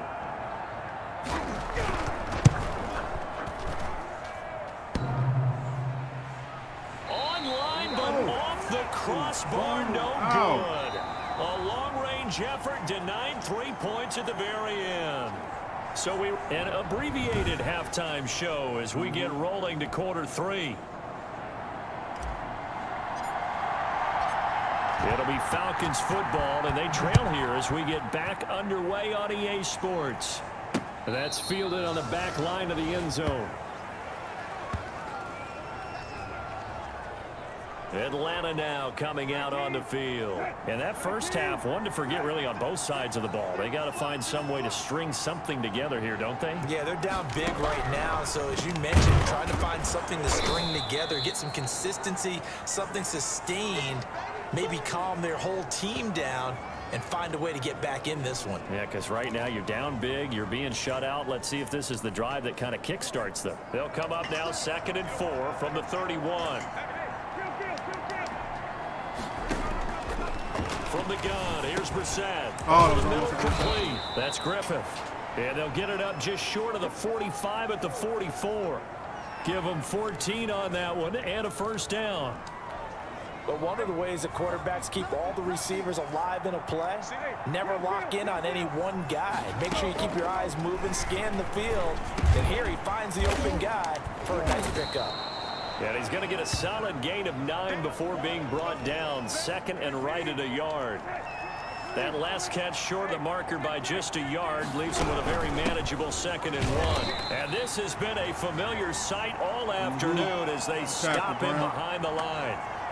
This defense is just flat getting after it. They have not given up much of anything in the run game. Case in point right there. Brissett on 3rd and 2. And he's got his man in stride complete. And he's going to be out of bounds, but not before he takes it inside the 40. Instead of a 3rd and 1 run, they go pass, and they get 12 yards out of it. Brissett to throw on first. And incomplete. He's had trouble finding open receivers all game, CD, and that's because really there hasn't been many. This defense has been all over them. Yeah, they're one of the better defenses in the league, and every time I talk to someone around the NFL, they all say the exact same thing. They're so fundamentally sound, it's hard to execute against them. And inside the 20 before he's brought down. That one good for a first down pickup of 18 yards.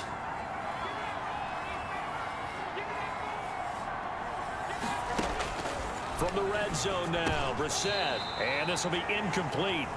Physical play on the football there, and it's 2nd down. So now 2nd and 10 after the incompletion on first down. Brissett again. Quick hitter here, it's complete. And he'll get him inside the 15 down to the 14-yard line.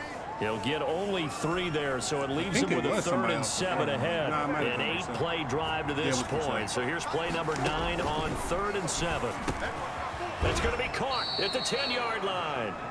And they're going to mark him down short, maybe by about a yard, if that. The completion good for only 6, and that'll bring up 4th.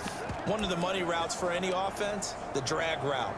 So tough to defend because the receiver can stop at any point and make himself available to the quarterback and get a completion. But I love the communication we saw there. All the defenders pointing out the receiver, where he was going, and then they're able to rally to the ball after the catch and stop him short of a first down. So a good drive there to begin quarter number 3, but they're only able to shave 3 points off the lead. Well, something's better than nothing. All right, they didn't play particularly well in the first half, but they definitely need them to step on the accelerator now and play a whole lot better. Now a hit and a loose Did he football. fumble the ball? Still going inside the 30. What was this? And they are not going to catch him. He's in. Yo, what is the penalty? They just literally fumbled the ball while he was going to the ground.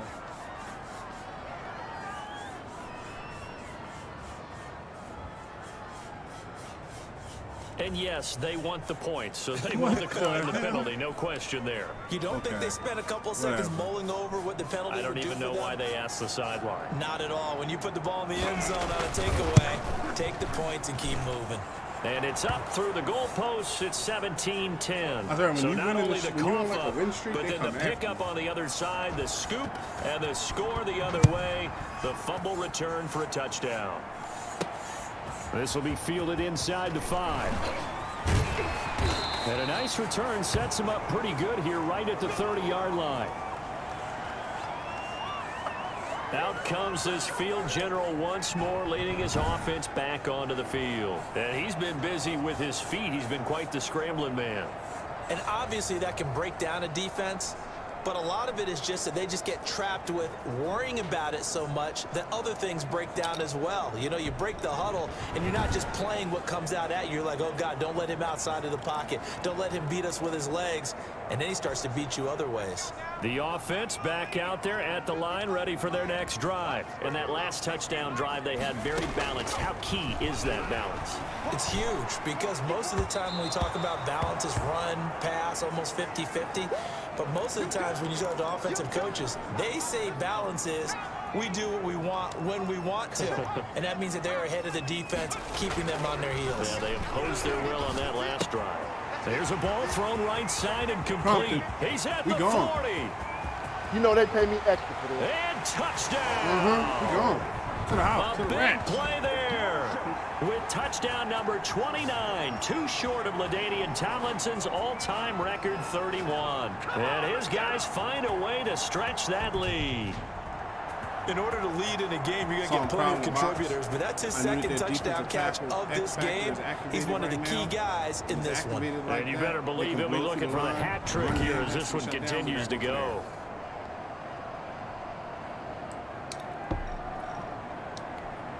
Zerline now for the PAT.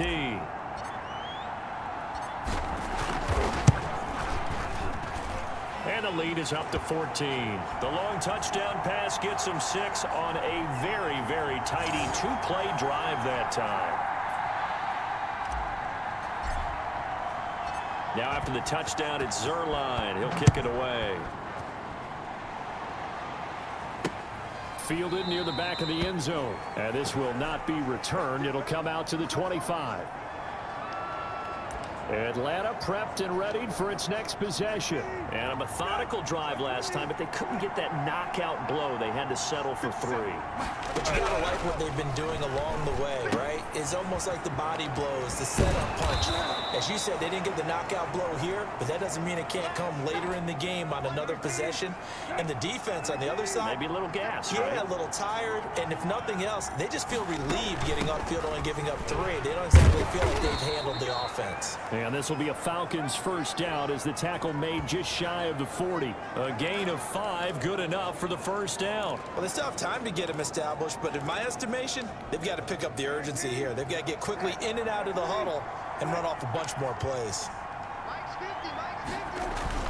They go play action here on first down. Under a heavy rush, and down he goes.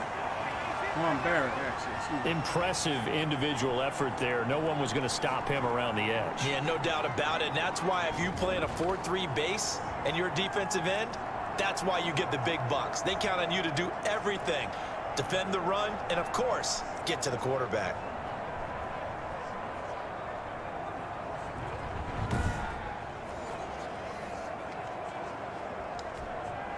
Final minute now of the third quarter.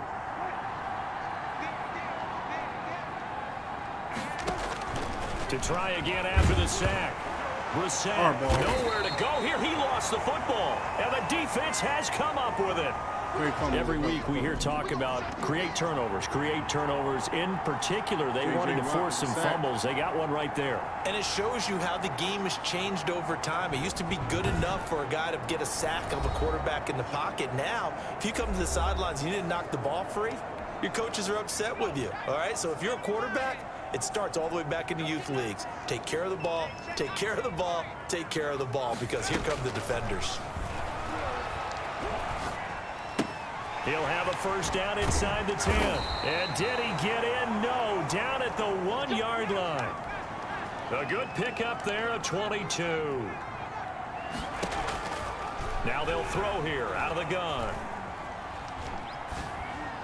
Looking end zone, but it's incomplete. What's the name of that touchdown? Another shot from the 1 on 2nd and goal.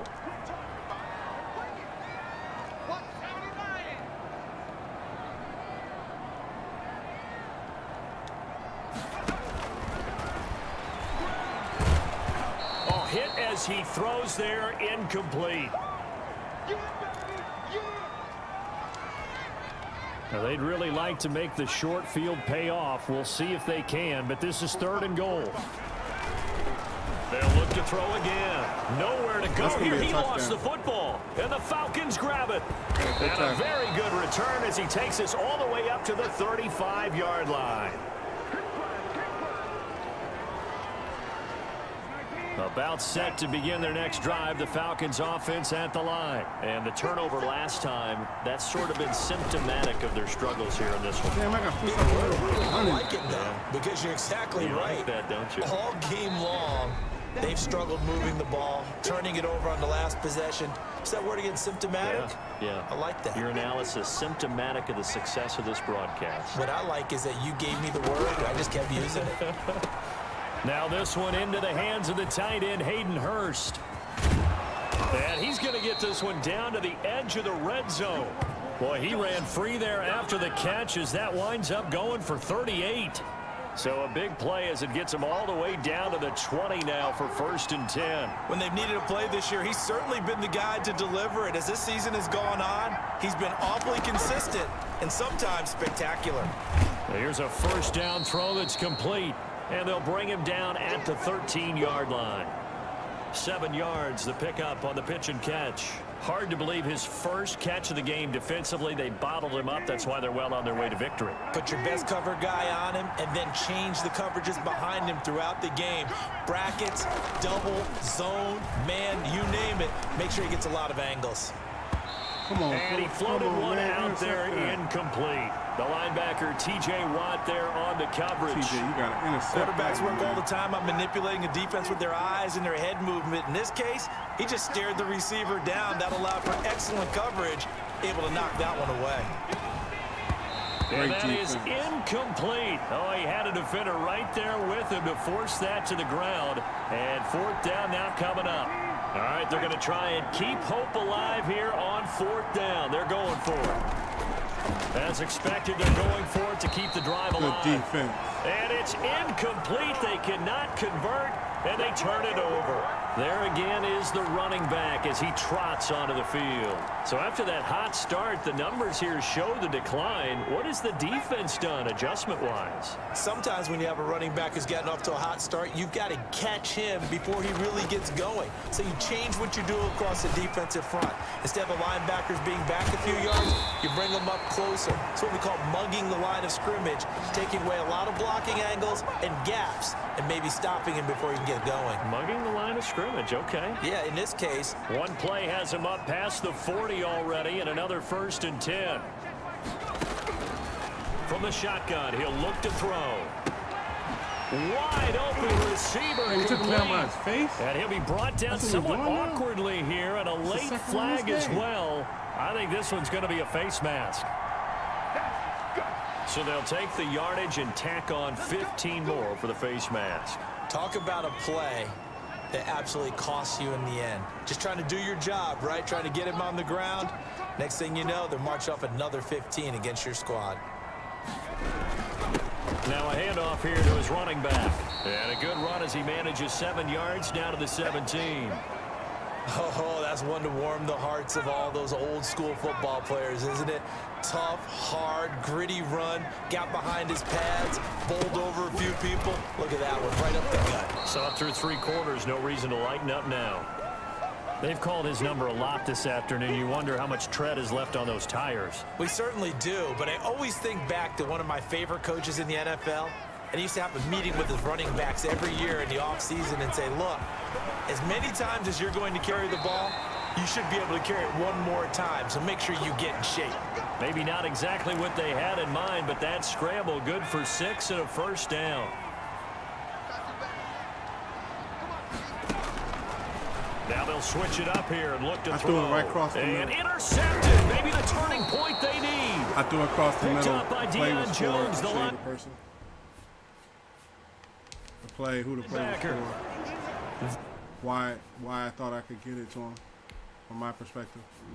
So the play was for Elliott. So as you can see, he dropped here, but I sent the ball over, but I was basically throwing in the triple coverage because you're a man here, here, and there. So it's my fault. I shouldn't have threw it that close. That is the play they needed in a 2-score game here in the 4th quarter. No doubt about it. They did what they had to do to give themselves a chance to get back into the game. They turned it over to the offense. They are now in charge. Now they need to execute. And he comes back with one complete. A good pickup there. 8 yards on the first down completion. Facing a 2nd and 2 after that last catch. Good for 8 yards.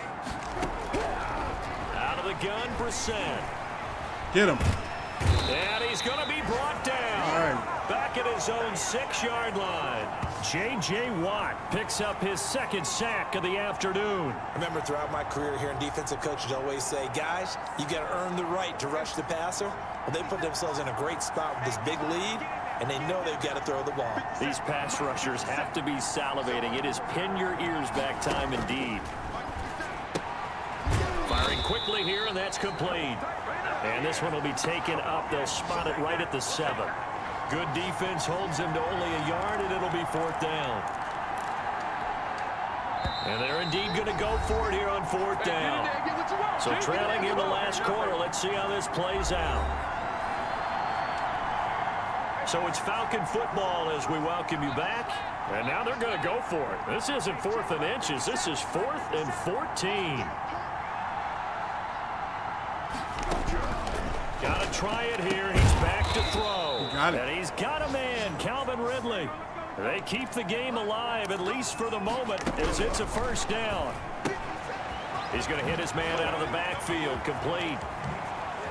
And he'll take this to the other side of midfield before going out of bounds. That's good for 28 yards. Clock management definitely critical here if they want to get back in this game. Absolutely agreed. They have to up the tempo in this case, down a couple of scores. Want to make sure they have a chance to win this ball game.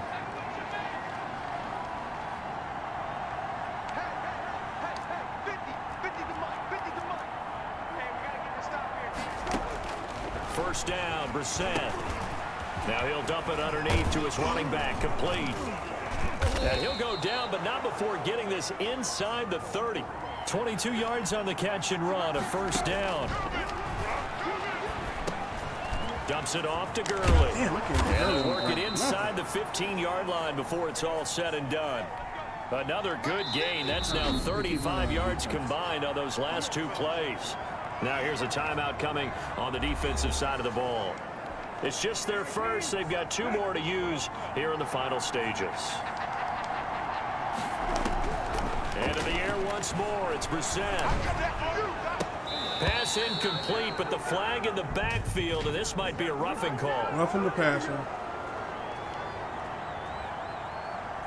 Don't do us like that. Well, when you're leading in the 4th quarter, that's not the penalty you want. Not at all, and now your discipline comes into question. Having poise this stage of the game, you can't have those kind of plays. And this is caught for a touchdown. So hang on now. Things just got a little bit more interesting here in the final minute. Okay, game on. Don't go anywhere yet. You got a 1-score game now. Probably going to rely on the onside kick coming up. Yeah, they have to. It's not a high percentage play, but it's better than not having a chance at all.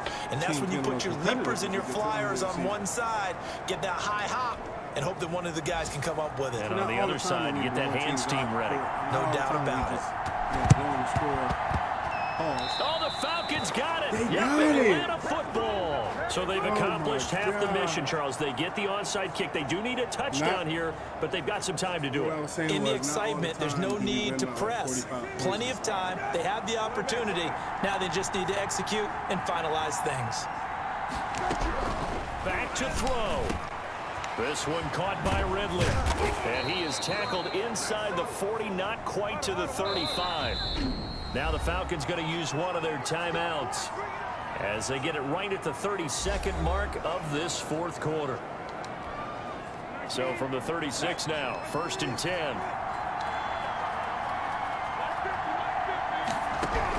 Brissett looks to throw. And he can't get a throw off. He's taken down. What a huge play at this point in the game. After the sack, it's 2nd and 19, and the road gets a bit tougher from here. Brissett throwing over the middle, and it's incomplete. So he's unable to complete it there, and just not the game that you would expect from him. He's been off the mark, really, start to finish. Yeah, it makes you wonder what exactly is going on. Is he a little bit dinged up here, or is it just off just by a bit? Maybe he can get it back in this situation. He'll need to. What a great sequence by this defense so far. They've given him nowhere to go with the football. And they just have to make it stand up one more time because it appears that they've got their number. Can they not have a slip up here and allow the touchdown? He caught that? Falcons going to use their 3rd and final timeout as they get it with 16 seconds remaining on the clock. The drive continues as they search for a tying touchdown. Here's 1st and 10. They'll throw underneath. That's going to be rough in the passer. They're going to get like 1st and goal now.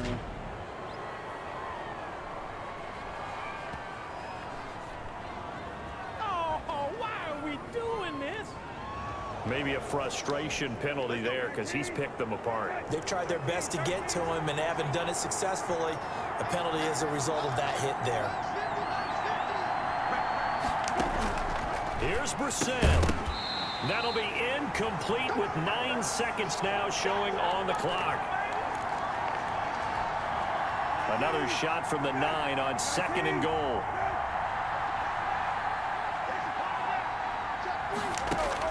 Back to throw. That's complete right around the 8. And he's able to break out of one tackle, but then quickly brought down.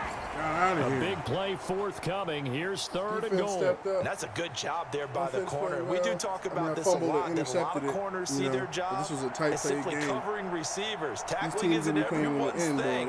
But in this case, he came up quickly and made a nice, sure tackle. Well, no doubt an electrifying finish to have it down inside the 10-yard line. That final shot, though, they couldn't get it in the end zone, and that's all she wrote. And they had the final shot. The last snap taken that close to the end zone. They don't get it in, so they'll regret that. But flip it over, making a stand in that portion of the field, congratulations to them.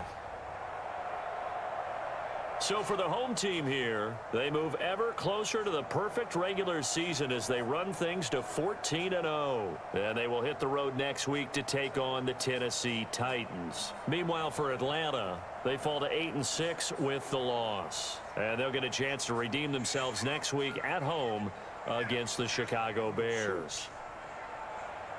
And for Charles Davis and our entire crew, I'm Brandon Gaudin. You've been watching the NFL on EA Sports.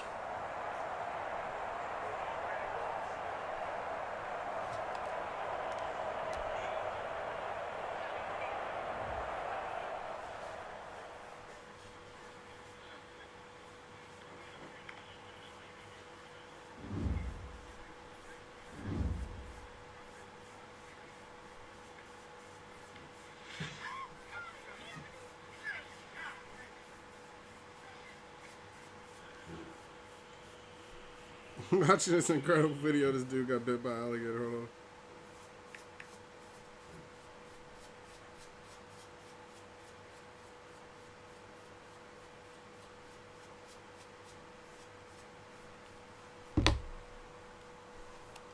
Derek Brown, just update. Let's put this on run stopper. That way we can run more. Whiteside gets an update. Let's put this on deep threat.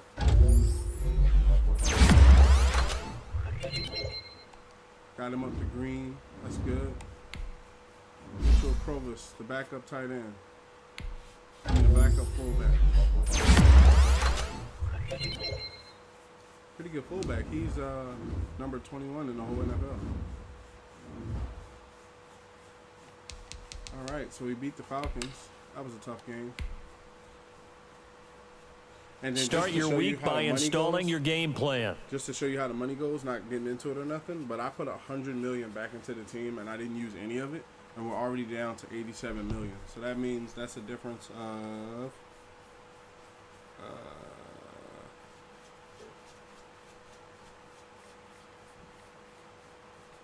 $13 million they've taken from us just over the past couple games. So you see how, you know, it comes down to a lot of different numbers, and just because you put the money back doesn't mean it sticks. Okay, we up against the Titans now. Last 2 games before the playoffs.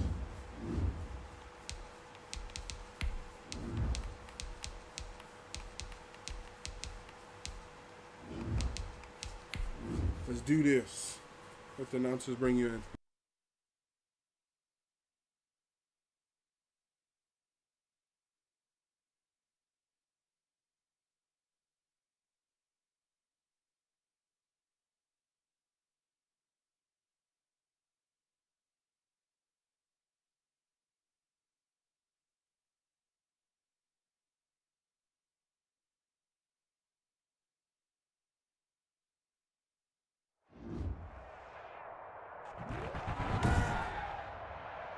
Today, from Nissan Stadium in Nashville, Tennessee,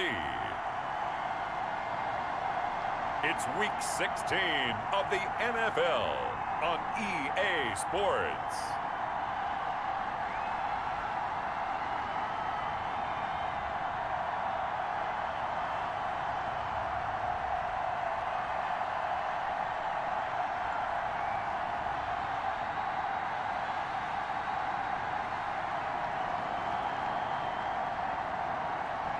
It's the Tennessee Titans taking on San Diego.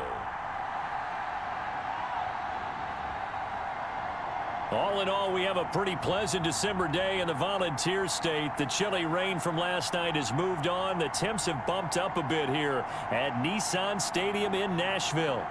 Nothing like the fanfare of introductions to an NFL game, and that was in evidence a moment ago. Fireworks, pyrotechnics, you name it. This crowd is ready as their guys get set to match up between our visitors and the Tennessee Titans. With Charles Davis, I'm Brandon Gaudin. Charles, we take a look at this Titan Ball Club entering play. They come in losers of 2 straight, so they're trying to right the ship here a little bit. They're teetering a little bit, aren't they? And now things could really go south if they lose this game. So they understand the importance of playing well and stopping this streak. On the other side of the field for our visitors here, it's been perfection so far. They come in here unbeaten at 14-0. And just 2 wins away from doing something only 2 teams have ever done. But the most important thing for them now is to make it to the postseason in one piece. So out comes this offense to take over for the first time. And leading them out there, their 6'5" quarterback.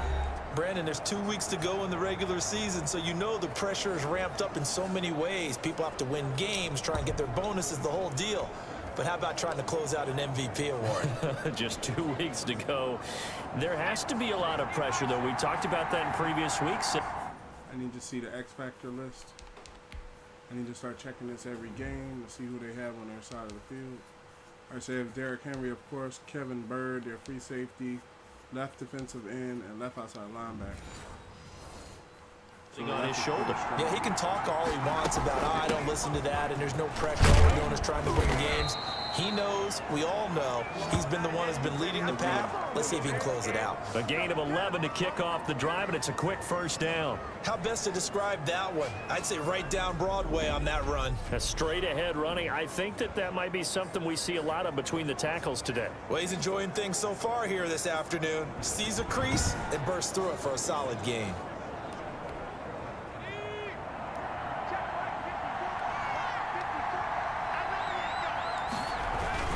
Right back to him on first down. These are his numbers from last week's contest. 15 carries, 75 yards. And while they locked up the #1 seed last week, I don't expect them to change what they do in the running game. I expect them to continue to play the exact same way, but with a change up in personnel because they want to make sure that their #1 guy has fresh legs for the playoffs. From the shotgun now, here's an inside give. And he'll get up near the 45. They'll spot it at the 44. That one, a first down pickup of 8. They did tell us they wanted to establish the ground game early, didn't they? They did, and a small sample size that we've seen so far, but pretty good return. Yeah, you got to like that. They've strung together a couple of first downs, established what they wanted, the running game. And guess what? They also got their lead guy running it pretty well, too. And he'll give it here to his running back. And he'll only get a yard, maybe 2, up to the 46. Oh, that's a real nice job there by the defensive front. They just engaged and held their ground. But how about the guy who made the play? We often talk about whether they take a good first step or not. Many times you just don't take any step. Just get Who the hell is and that? the Titan defense steps up here, and down he goes. All right, now I know to keep an eye open for him. Man, he got in there so quickly, Charles. What could the offense have done to adjust and account for that? But what you're hoping is that you figure out and you see and get a clue that maybe there's going to be some pressure coming at you, and you change the blocking schemes. Maybe you go to max protection. The biggest one is maybe you bring your running back in to try and keep you clean. But in that case, that didn't happen. Zero accountability, and a sack resulted. Punt. I like that. On is the punt team now as this one's sent away. Get him. I think we're like 14. 41-yard punt there with no return. And it'll be 14, Titan football.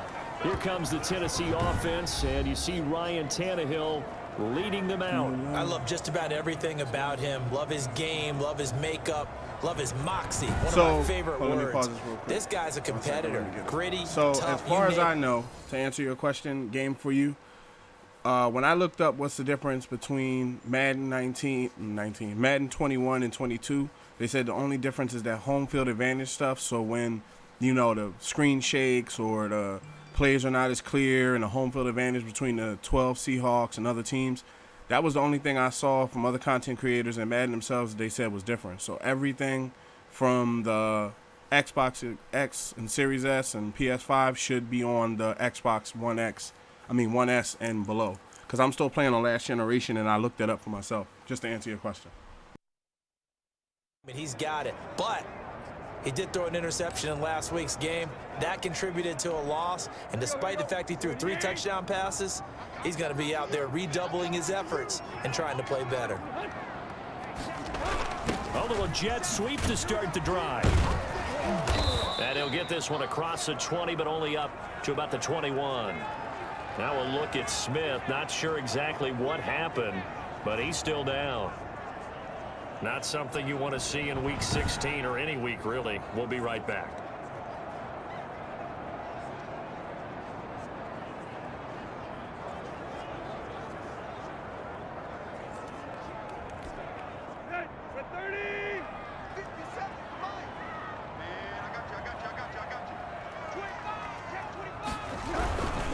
On the ground, this is Derrick Henry.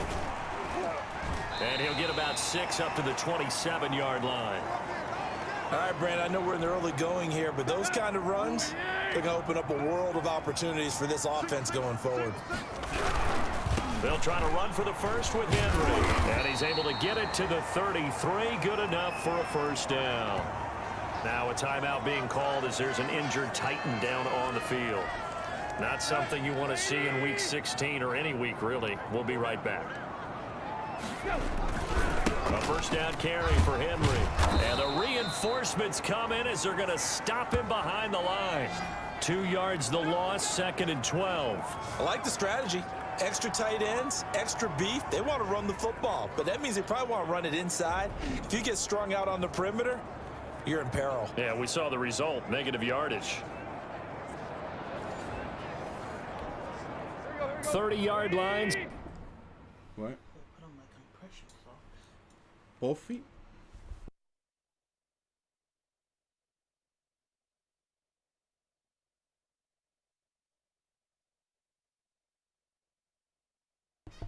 Second and 12.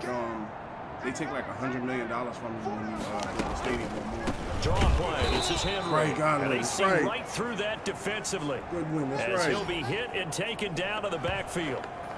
That'll wind up going for a loss of 4. We got Goodwin from and they're going to be staring at a 3rd and long here. With his size, he's a tough man to bring down, but they do a nice job there stopping his progress and not allowing him to get back to the line of scrimmage.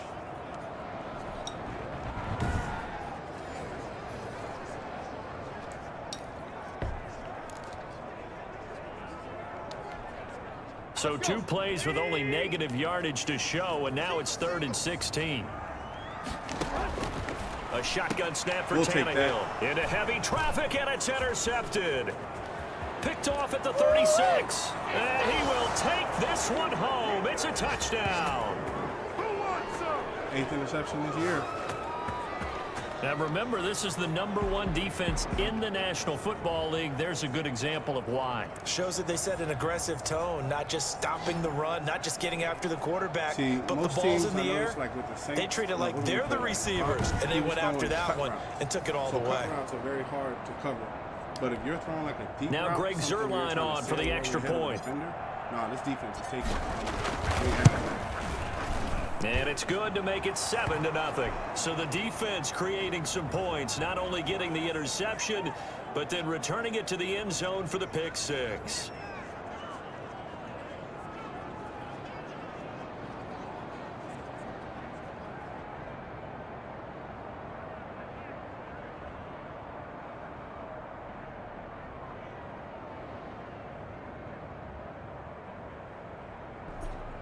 Let's kick it off. So they throw the pick 6. They'll get another shot at it now as this one's in the air. Now White on the return. And he won't quite make it to the 25. Here we go. Let's go. The Titans coming back onto the field for their second drive. You know, in our research packet this week, prepping for the game, so many articles from the local beat writer about the offensive struggles of this team and what will they do this offseason. What do you think they'll do? Well, #1, they'll turn to their self-scouting report. And every team that's any good does this. They have outside groups. Check out their team, scout them, and tell you who can play, who can't play, and reasons why. Some of it may just be health. They have to get some guys healthy and back out on the field. But overall, evaluate this squad and make the changes that you need to. So the opening play of the drive goes backwards. Now they'll come up on 2nd and 12. From the gun, here's Tannehill. He finds Corey Davis. And down he goes, but he takes it up to the 40. The catch and run, good for 18 and a first down. Well, that certainly has to feel good. And it's not all the time that the play caller should get all the credit. Sometimes I think in the huddle, the quarterback just says, hey, who's going to make a play for me? I just need something right here. And the end result there, nice first down. Drive keeps moving. Another nice gain, 16 yards there and a first down again. We know they have these RPOs in their playbook, and look, we're seeing it here in the first quarter. You think we're going to see it as the game continues? They trotted them out early for a reason, partner. They're letting them know that this is in the arsenal, and we rely on it. You better be prepared because this is going to be an all-day affair trying to stop them. The numbers on the ground for Henry last week. 16 carries, 89 yards, and a touchdown. And he has 12 touchdowns on the ground this season, so you know he's a big part of their offense. They count on it, not only to score the touchdowns, but now they can play action, fake it to him, throw it out to the wide receivers, get it to other players who can also produce. It's a pickup of 17 and a first down. Before we get to the playoffs, when we get in the playoffs, man, it's only one shot. We're only 2 games away, I think. After one, 7-0 on EA Sports. So we're not that far away from the playoffs. And yes, I will be playing the playoffs. It's pretty early today. On first down, it's Tannehill. And now he lost the football. Tannehill loses it. It's going the other way. The big man, get the oxygen tank ready. And a huge return as he'll take this one all the way down inside the 30-yard line.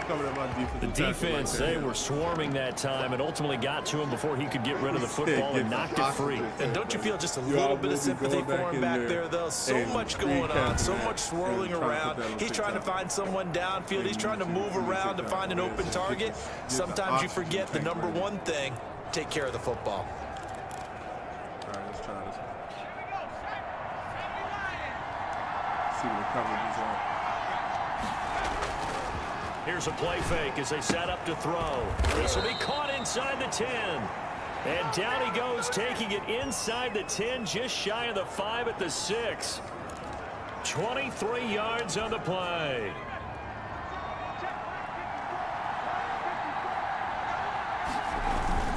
Now a play fake here on first down. Ooh, they sent the blitz coming, and he's taken down. Jadeveon Clowney, he's the one to get him, and that is sack number 7 for him on the year. Flush to his right. And it's caught. Trying to get it to the tight end, but hey, a 16-yard touchdown. And his guys are going to add on to their lead. If you didn't know it, it won't surprise you to find out that this team leads the league in scoring. They've been a quick strike team all season long. There's another example. They did it again. This offensive coordinator, right now you can write his ticket towards being a head coach. He's advanced in the ways of offense. Now Zerline on to add the extra point. And just to answer your question, and it's good to make it 14-0. So they only needed 3 plays on that drive. No, they were not X factors. No, they were not 99. We worked them up to that by accomplishing milestones and goals and stuff like that. Now after the touchdown, it's Zerline. He'll kick it away. That's fielded on the back line of the end zone. And no return here for White. It'll be a touchback. Tennessee offense making their way out onto the field as you take a look at the playoff race in the AFC. And with the final fortnight of games upon us, teams jockeying for position. Some of these games really starting to take enormous importance as they always do this time of year. I like how you use fortnight. Hey, you're impressed, aren't you? I am impressed. That means 2 weeks, if I'm not mistaken, correct? That does. But how about exactly what you're talking about? Going down the stretch, how much importance is placed on these games? Look, everyone's talking about every game. Hold on, let me check something out here. So the Seahawks game comes on at, just to let you know, for preseason schedules.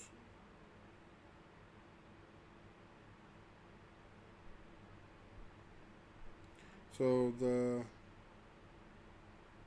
there are games on now, and then it says today I'm probably going to see, well, I can see any preseason game I would want to see, but today it's the Seahawks versus the Raiders are probably going to come on TV. And then the Kansas City Chiefs versus the 49ers, Chargers versus the Rams, and Panthers versus the Colts is tomorrow. So today is 7 o'clock, Chargers and Rams, 6 o'clock, Seahawks, Raiders, and 5:30 is Chiefs and 49ers, just in case you were wondering, to catch you up. Important when you get to this time of year, maybe that importance gets quadrupled, and that's where we are right now to see who can make their last run, their last push to get into the playoffs. They'll start on the ground. It's Derrick Henry, and this will be a gain of 5 as he gets it to the 30. Nice satisfying run on first down for the offense, picking up 5, which means defensively, the thought process is entirely different. You don't want to panic, but at the same time, you're saying to each other, we got to tighten this down. We can't give up gains like that. Well, if you're a football guy, that's a pretty run because everyone is in sync right there. Obviously, the guy carrying the ball, but how about the people up front? Leverage, athleticism, they created some nice space for him. On third down, Henry. He will be knocked down hard, but he will have the first down. I knocked him into the first one. It'll be a pickup of just 2, and it'll give him a fresh set of downs. Ball up to the 35 now as they come up on 1st and 10. They'll try the air now with Tannehill. It's a short one here, complete to the tight end. And they'll get him down after a pickup of 8, 2nd and 2. A good pickup there, 8 yards on the first down completion. 10th carry now for Derrick Henry. Looking to find a lane, but he can't. Reined in at the line of scrimmage. Now a timeout being called as there's an injured Titan down on the field. The Titans on 3rd down. They've been okay, 2 for 3 thus far. Here it's 3rd and 2. Not something you want to see in week 16 or any week, really. We'll be right back. And he will have a Titans first down. It's a gain of 6 that time on 3rd and 2. Give him 6 yards in the first down. Tannehill going to turn and give this to Henry. Takes to midfield, but no further. Just a yard there. No doubt about it. A really nice job there by the defense, not allowing him to get to the perimeter. But that means your defensive ends, your outside linebackers, the guys that you pay big money to sack the quarterback, they also have to have interest in the running game. And he's going to be swallowed up. Sacked back at the 45-yard line. Well, someone's been up to the task so far in this game. They are already up a couple of scores, Brandon, and guess what? I think they're just going to pin their ears back now and get upfield and get after the quarterback. Been such an impressive first half to get that lead. So 3rd and long after the sack. Tough task for Tannehill and the Titans. Out of the gun, Tannehill. And the throw there going to be incomplete. The passing game not in sync here early. And now it's 4th down. So a couple of first downs on this drive, but it's looking like another empty possession. And those empty possessions are certainly starting to pile up. So the adjustments that teams talk about all the time have to be taking place. They've got to analyze what's breaking down and figure a way to fix it.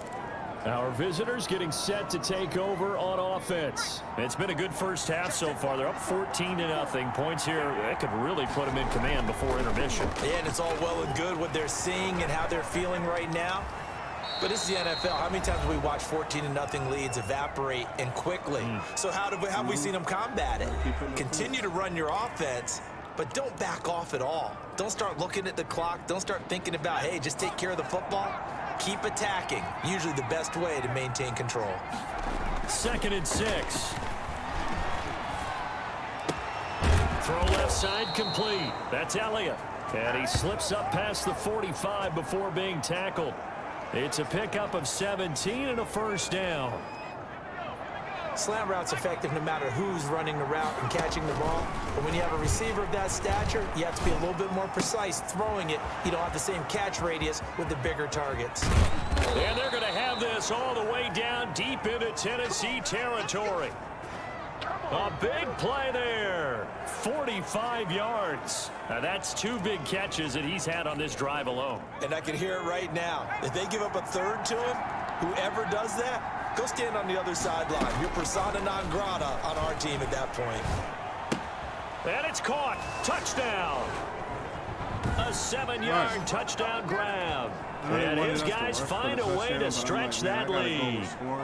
What is actually putting points on the board. He was on point throwing the ball right there. He had the big play to get him down close, and then he delivers a touchdown pass on 1st and goal. And you mentioned the big play that got him down close. I think that big play left him reeling a little bit. They didn't recover from it. And you know they always talk about having to have a short memory on defense after a big play against you. Looks like their memory was a little too long there. And this one through the uprights and good. So that drive, 4 plays. You see the Dallas balls. They're the closest team to us to get home field advantage. Now after the touchdown, it's Zerline. He'll kick it away. That's fielded on the back line of the end zone. And no return here for White. It'll be a touchback. Here's Tennessee ready to begin this drive offensively. And what do you think goes on here in this situation? If you got the football, you're trailing, you're back in your own territory with just a little time. Do you try something? You're thinking about jump-starting your team, right? You just mentioned it. They're down. They're trying to get back into the game.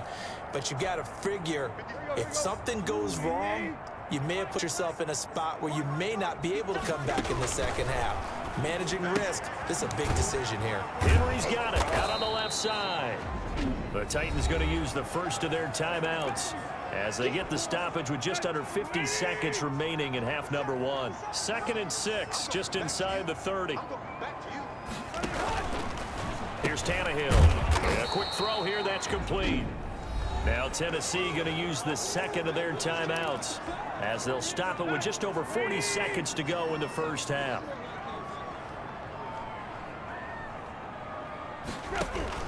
From the gun on third down, Tannehill.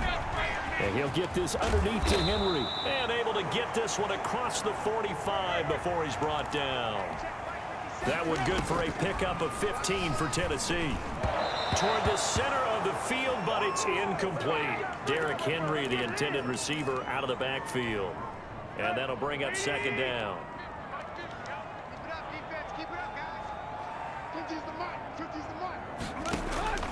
Tannehill throwing again. Under pressure, and he's going to go down. Tannehill sacked.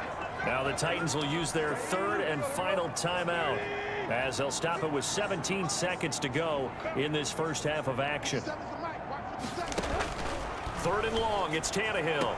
And this is going to be caught, but they'll say out of bounds. So it's incomplete. Here's Brett Kern now as he'll punt it away for the second time.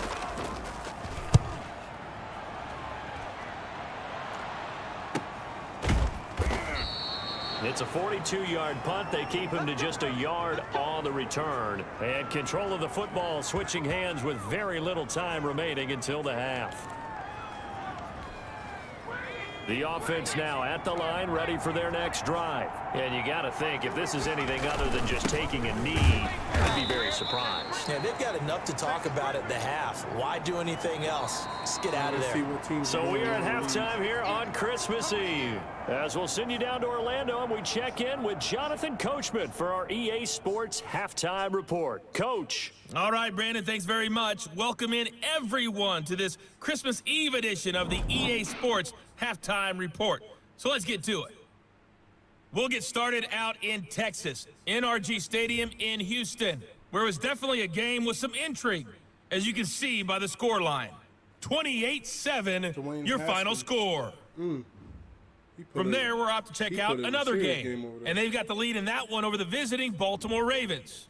Keenan Allen, over 100 yards receiving and a touchdown catch as well. Finally, we head to the shores of Lake Erie, see what's going on with the Cleveland Browns. And they fall in that one to the visiting Indianapolis Colts. 27-21, your final. Tough team. Told y'all it's a tough Meanwhile, our game has been a boat race. Very one-sided to this point. And for the call of the second half, let's get it back to our commentating team of Brandon Godden and Charles Davis.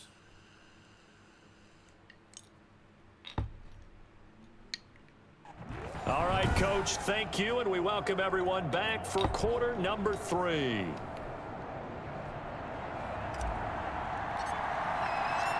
The Titans going to get the ball to start the second half, and they trail here as we get back to it on EA Sports. That'll be taken about a yard deep. And a nice return sets them up pretty good here right at the 30-yard line.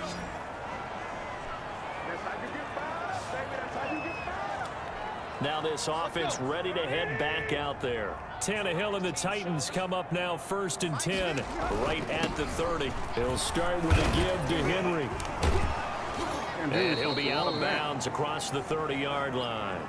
3 yards on the pickup there, and it'll be second down. I feel like it might be another one. They'll run it again with Henry. Not much there, maybe a couple up to the 35.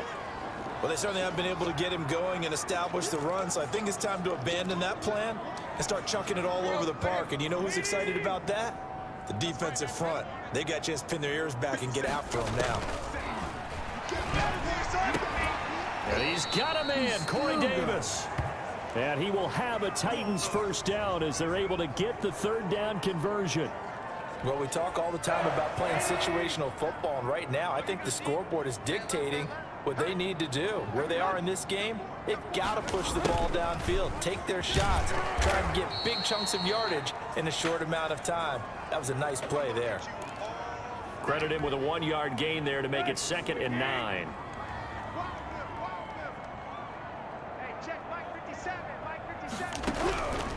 Here's Tannehill. He's got is tied in on the corner route. It's complete. And he's corralled, but not before getting it inside the 35. 19 yards to pick up there. Move the chains. Still in search of their first touchdown of the game, but they're on the move. 1st and 10. When this offense can get their tight ends involved, they can move the football. Here, a nice route, able to look it in, and picks up the first down. And this time they were waiting for him as he'll be knocked down before he can get back to the line of scrimmage. 2 yards the loss, 2nd and 12. I think it's pretty evident. We can say what a difference a week makes. Last week, he ran pretty much wild, didn't he? Did pretty much what he wanted to do. But this one, they stopped him cold. That, to me, that's good scouting and even better execution. Yeah, and they stopped him behind the line right there. They obviously watched the tape a few times and made some adjustments. 2 yards the loss there. Now 3rd and 14. I see a shake of the head as he gets up, and you've got to imagine he's thinking, guys, you got to help me out. He's hoping his team can read his thoughts because he definitely needs some assistance. He's got his man on the crossing route. And he will have a Titans first down as they're able to get the 3rd down conversion. Able to convert on 3rd and 14. A terrific play call. Took till the second half, but finally a red zone opportunity here. They've got a 1st and 10 at the 17. Henry will get it. He's been busy today. And he'll get about 3 as he's taken down at the 14-yard line. Well, they're hoping that the second half is better for him than the first half. They've got to find a way to get him going. He's a big part of their offense. 3 yards on that last carry. Here's 2nd and 7. Tannehill. This will be caught at about the 6. And the Titans are going to have a 1st and goal coming up as the tackle made at the 3-yard line. It looks like a jumbo set with 3 tight ends here for 1st and goal. I don't know what they talked about at halftime. Whatever it was, it worked. They look like a different team here in the 3rd quarter. Yeah, I doubt that there are very many trash cans that got kicked over, that type of a speech. I think what they did was they analyzed what worked in the first half, what didn't, and figured out a better game plan.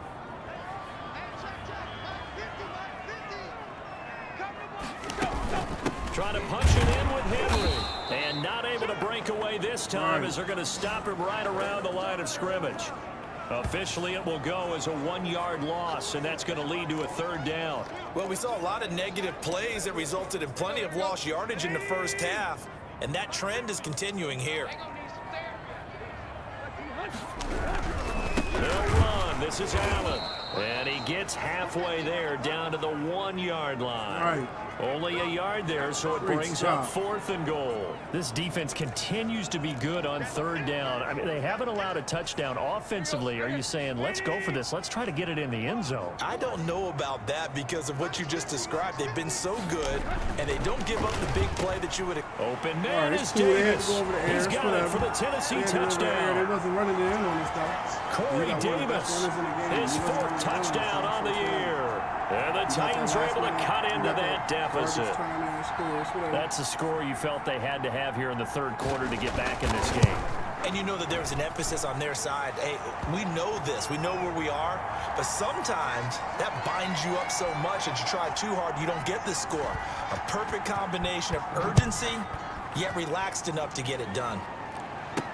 Fielded a couple yards into the end zone. And ultimately cannot get this out to the 25-yard line as he's dropped at the 23. Now we take a glance at the offense as they work their way back out for their first possession of the second half. Their lead down from 21 to 14, but still sitting in a great spot, up 2 scores here in the 3rd quarter. The throw right side is complete here on the first play of the drive. And now off to the races down the right side. And he is into the end zone, and the touchdown record is now all his. Touchdown record. This offense, they were dynamic in the first half. The halftime break, that didn't slow them down at all. Big strike here in the 3rd quarter. It's almost as if they were saying, it's not just our skill in the first half that's getting this done, it's confidence as well. And confidence has taken over this game in a big way. How about these strikes that we're seeing? Zerline now for the PAT. He knocks it through. It's 28-7. Those are the kind of drives they like on offense, from the coordinator to the quarterback, the line, everybody. 1-play drive and into the end zone for 6.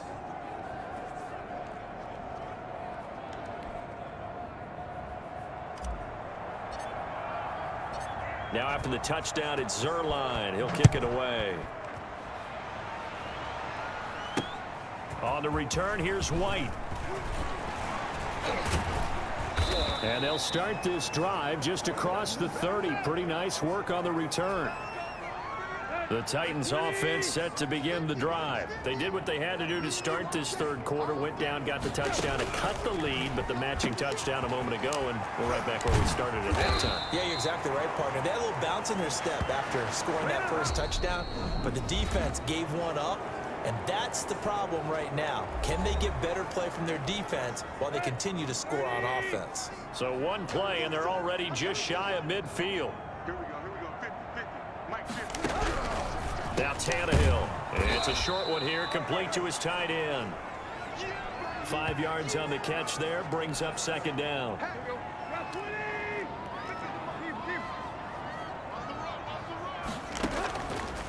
Now Tannehill.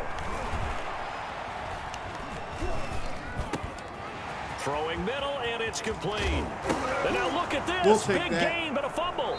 And the defense will get their hands on it, going the other way. And his guys are going to take over at the 21-yard line. And with that kind of a deficit, you can't afford to make any kind of mistakes. But it's been pretty symptomatic of what we've seen all game with them, isn't it? Down this big in the fourth quarter. You'd say an afternoon to forget, absolutely. So here are visitors to take over on offense. And they have to be feeling pretty good. Comfortable fourth quarter lead as they take over following the fumble recovery. On play action, they'll throw. And that is incomplete. He couldn't hold on through the contact. Brings up second down. From the 21, it's 2nd and 10.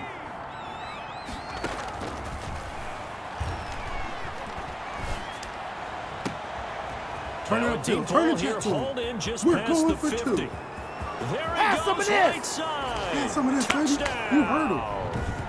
A big play there. Standing alone with a new NFL record, 32nd touchdown. And his guys are going to add on to their lead. They were still throwing with a comfortable lead here late, and now that lead even more comfortable. And your first thought is there bad blood that went into this one ahead of time, that maybe they're seeking some revenge or they just don't like them? But the other thing that always hits me is, are they worried about playoff positioning, right? Are they worried about, do you need enough points in case there's a tiebreaker that comes into play later? Zerline connects on the extra point, and that'll increase their lead to 28.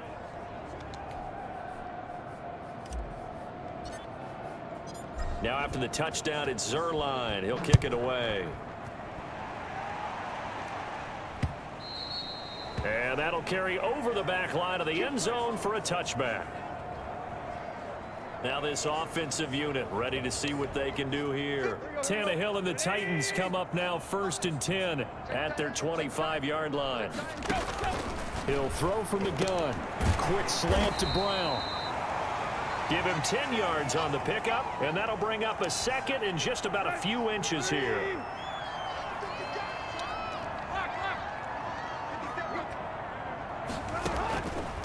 Now it's Tannehill. Over the middle here to Brown. And he'll be taken down, but not before he works it past the 50. 16 yards, a first down. Oh, that was a pretty route right there, because it's all about finding a window on a route like that. He lined up on his left, ran the deep in route over the middle, and the ball was right where it needed to be. Really good trust between quarterback and receiver. Really good completion. 3 yards the gain there, 2nd down.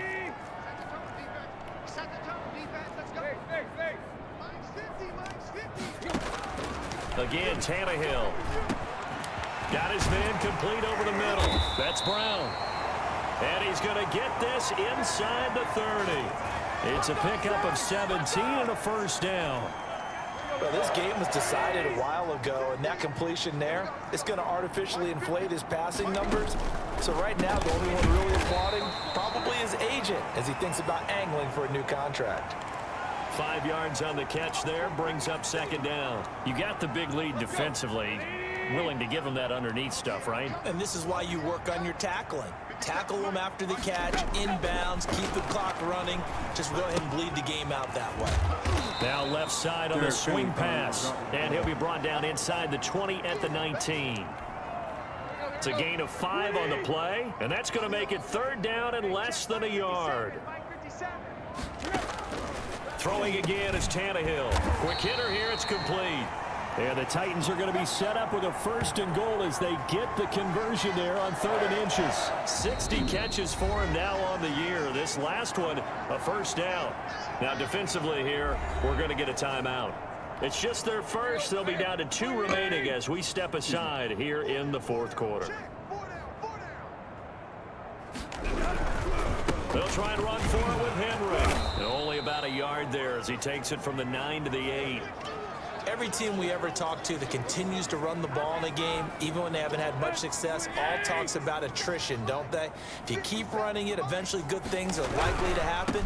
It's been a hard go in this game today, hasn't it? Yeah, this defense, they met pretty much every challenge in front of them this afternoon. They're still trying to run the ball, but they're not finding much space. Just 2 minutes remaining here in the 4th quarter of what has been a one-sided affair.